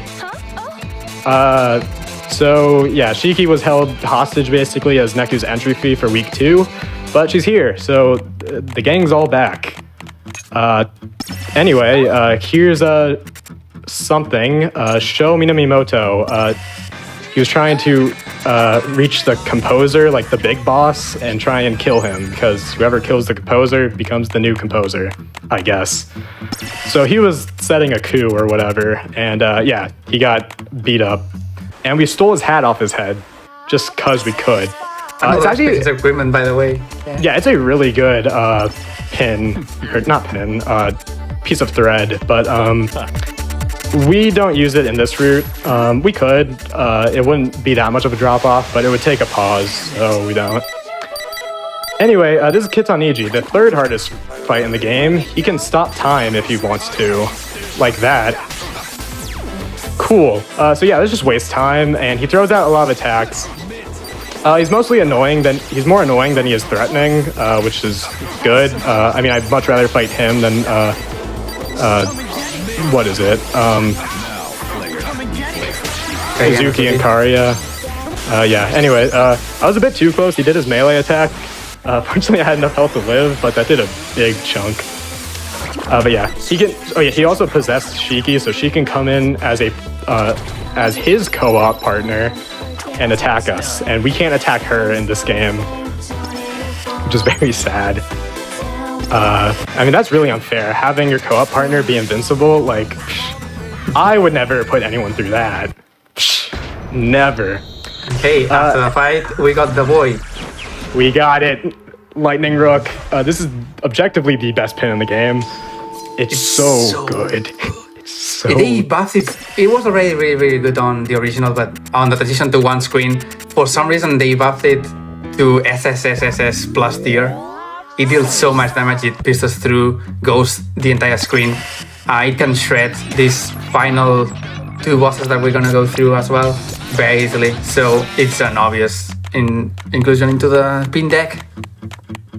Yeah, it's like, I'm pretty sure in DS, like, there was an issue with how multi-hits work, so only half the hits, like, hit, but it was buffed in Remix that multi-hits hit twice as much.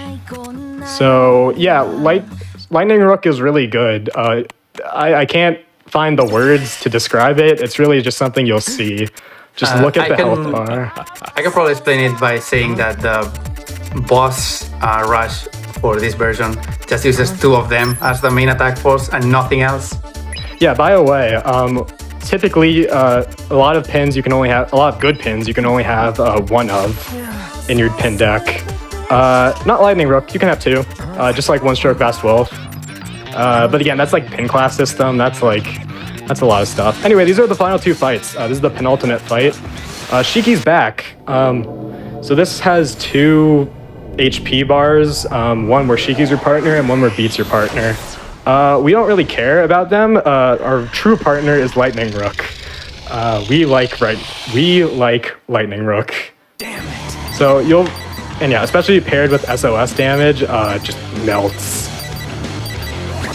So yeah, we have to attack its head. Ideally, we attack its head and arms because those are individual hurt boxes.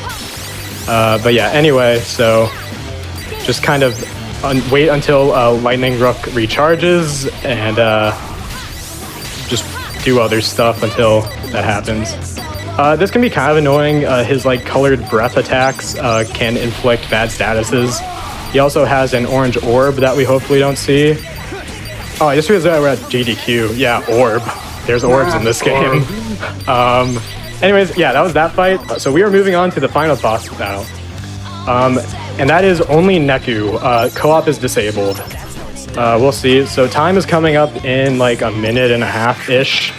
I'll make sure we know. But yeah, so anyway, Joshua's back also.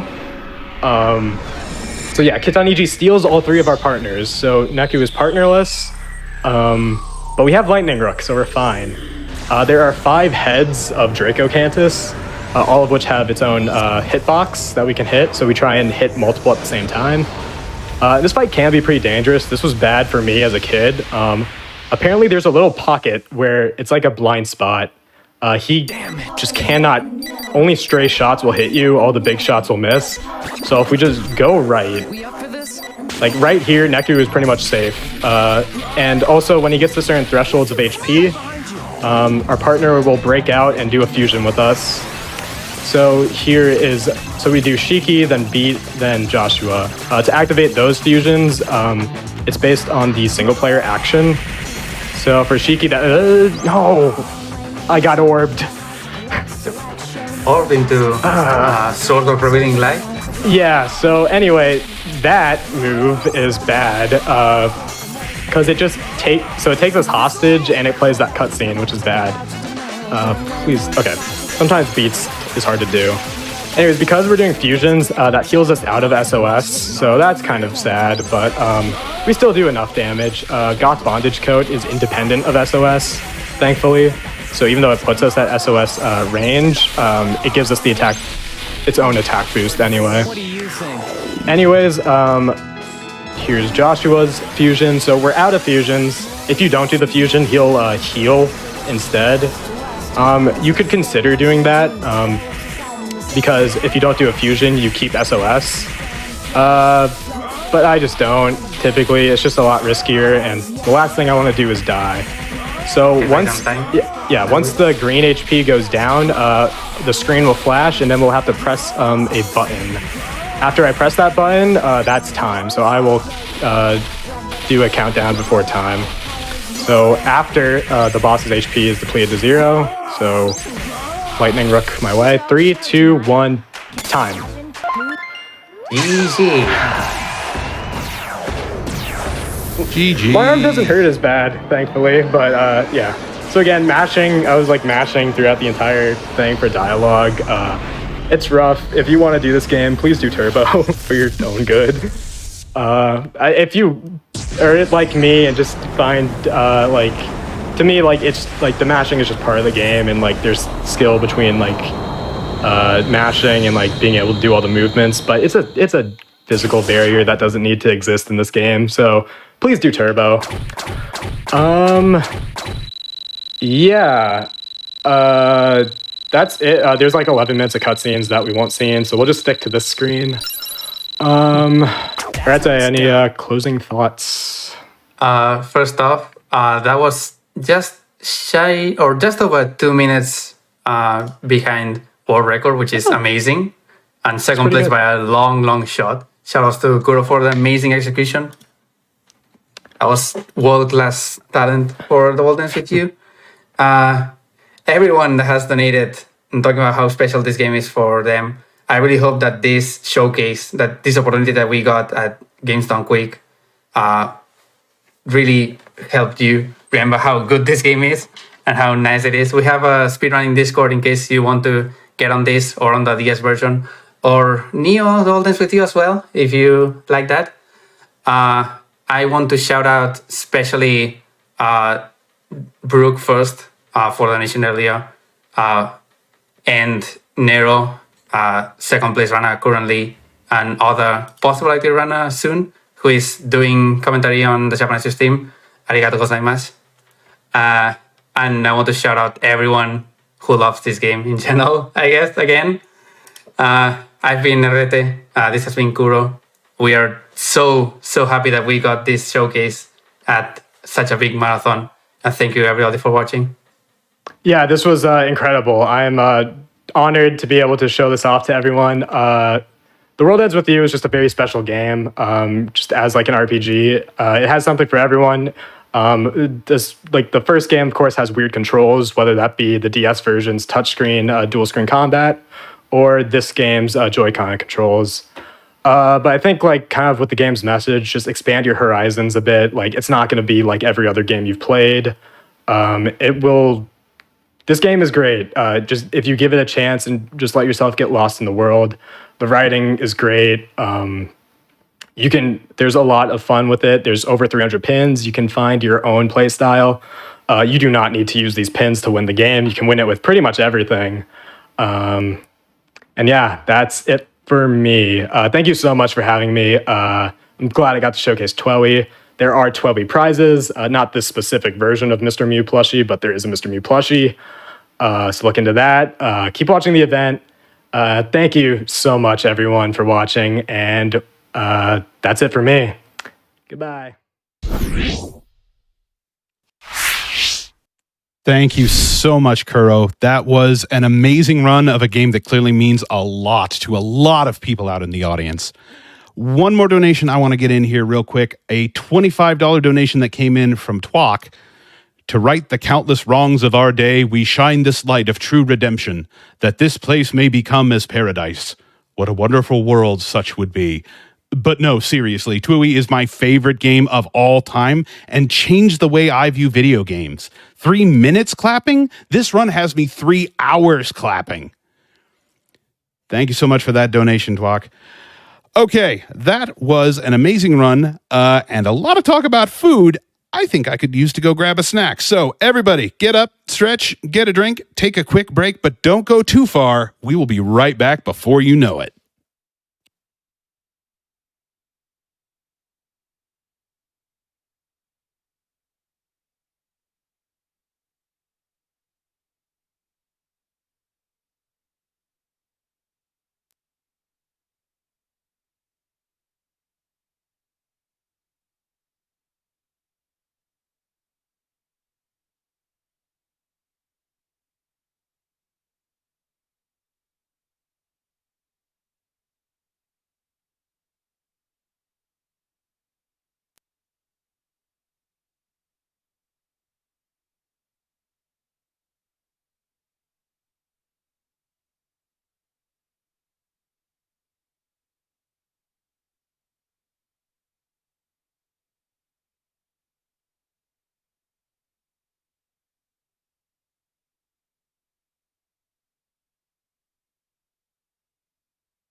And we are back, everyone. This is Awesome Games Done Quick 2023 online, powered by Twitch.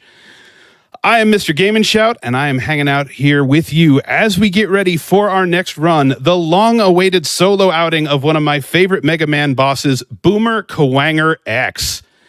Getting really excited. What? Wait, is not... It? Oh, you... I've just been informed that I may have misread the name of the game, and it is, in fact, Boomerang X. But Evandar is going to be doing an amazing job on it. While we are getting set up for that, a reminder, we still have an incentive open on that. We are trying to get this changed to a no shields run. Basically turns it into a one-hit KO situation. We've still got a little over 5,000 to go on that, but things can move fast at GDQ. If you want to make that happen, get your donations in now, please. All right, we're going to give you just a little bit more time for that as well. We're going to go to these quick words. Do not go anywhere. We will be right back.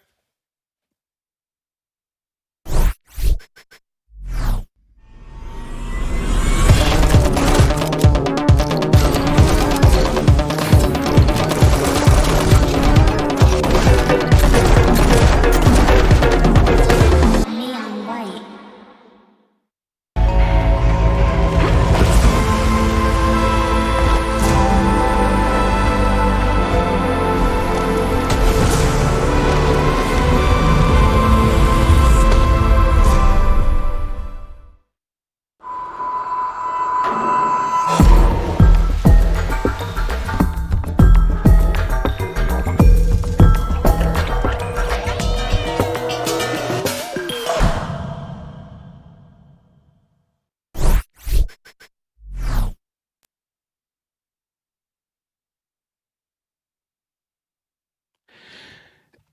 And we are back. Once again, this is AGDQ 2023.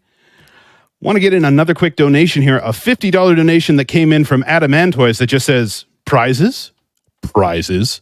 You're absolutely right, Adamantoys. Remember, when you go to donate, gamesdonequick.com/donate, you can see all of the awesome prizes that we've got available right now. They are available to win through the end of Legend of Zelda Skyward Sword. I know it sounds like a lot of time, but things move fast around here, so please make sure to get those donations in. With that, I am getting word that we are ready for an interview. Looks like Feasel is going to be having a chat with our Metal Slug runner here. I will get out of the way and let that happen. Feasel, my friend, take it away. All right, thank you. Hey, everybody, I'm Feasel. I'm here with ChairGTables, the runner of Metal Slug. Thanks, Chair, for joining me today. Yo, what's up? Nice to have you here.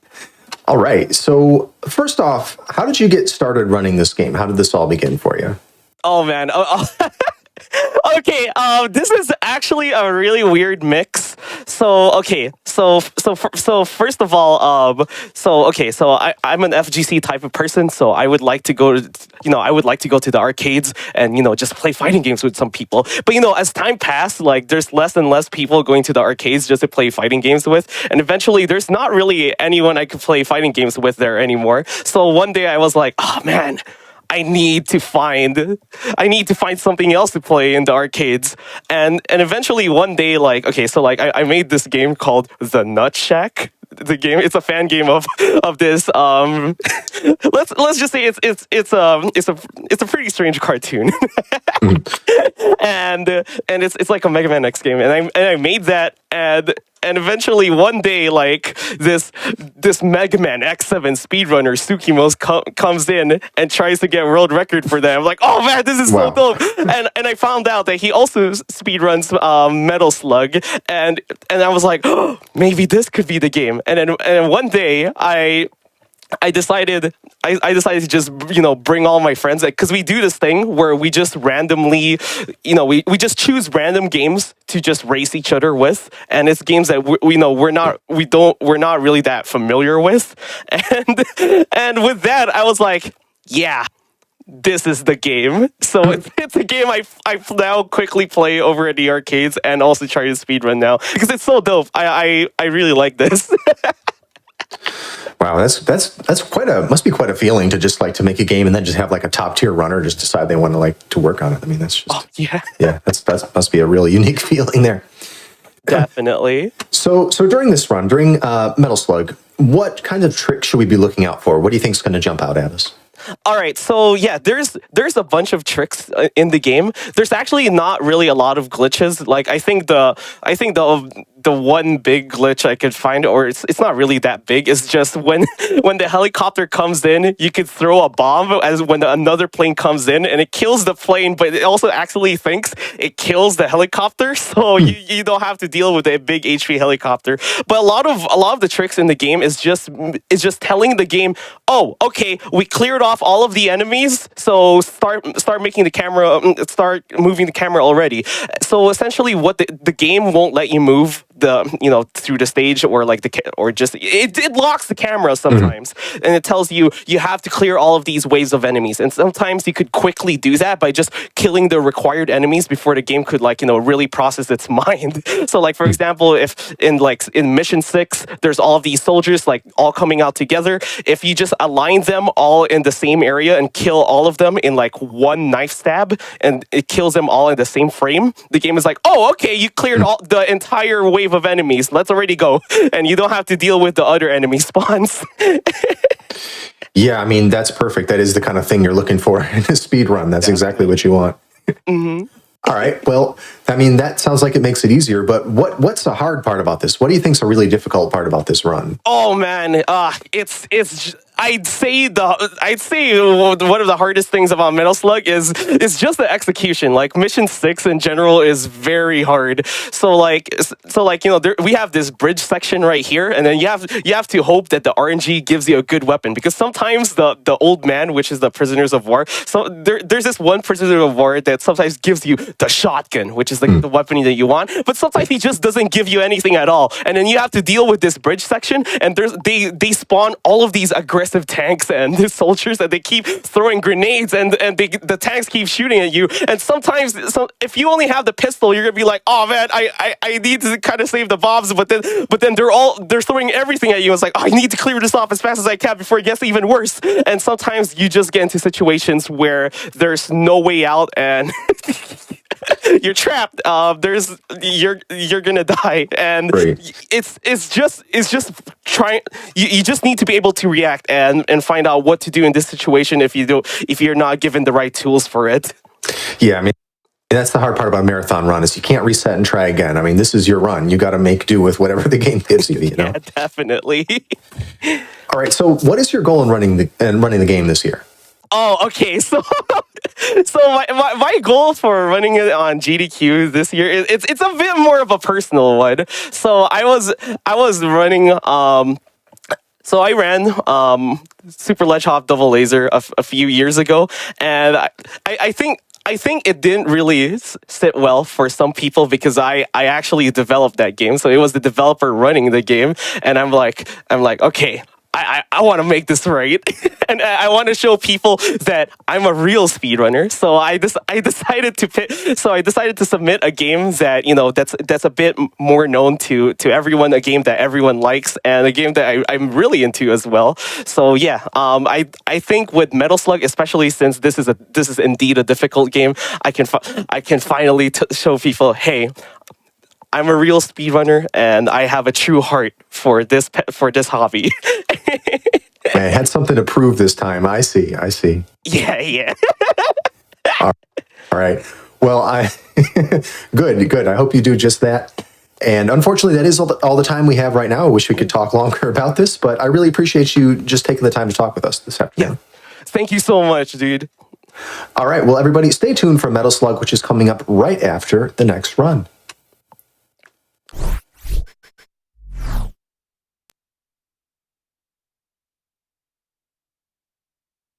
All right. Thank you, Feasel and Tables. We'll be looking forward to that Metal Slug run as well, right after we get to this Boomerang X run. A couple of donations I want to get in real quick. First, though, Andrew B. sent in $50. Great show so far.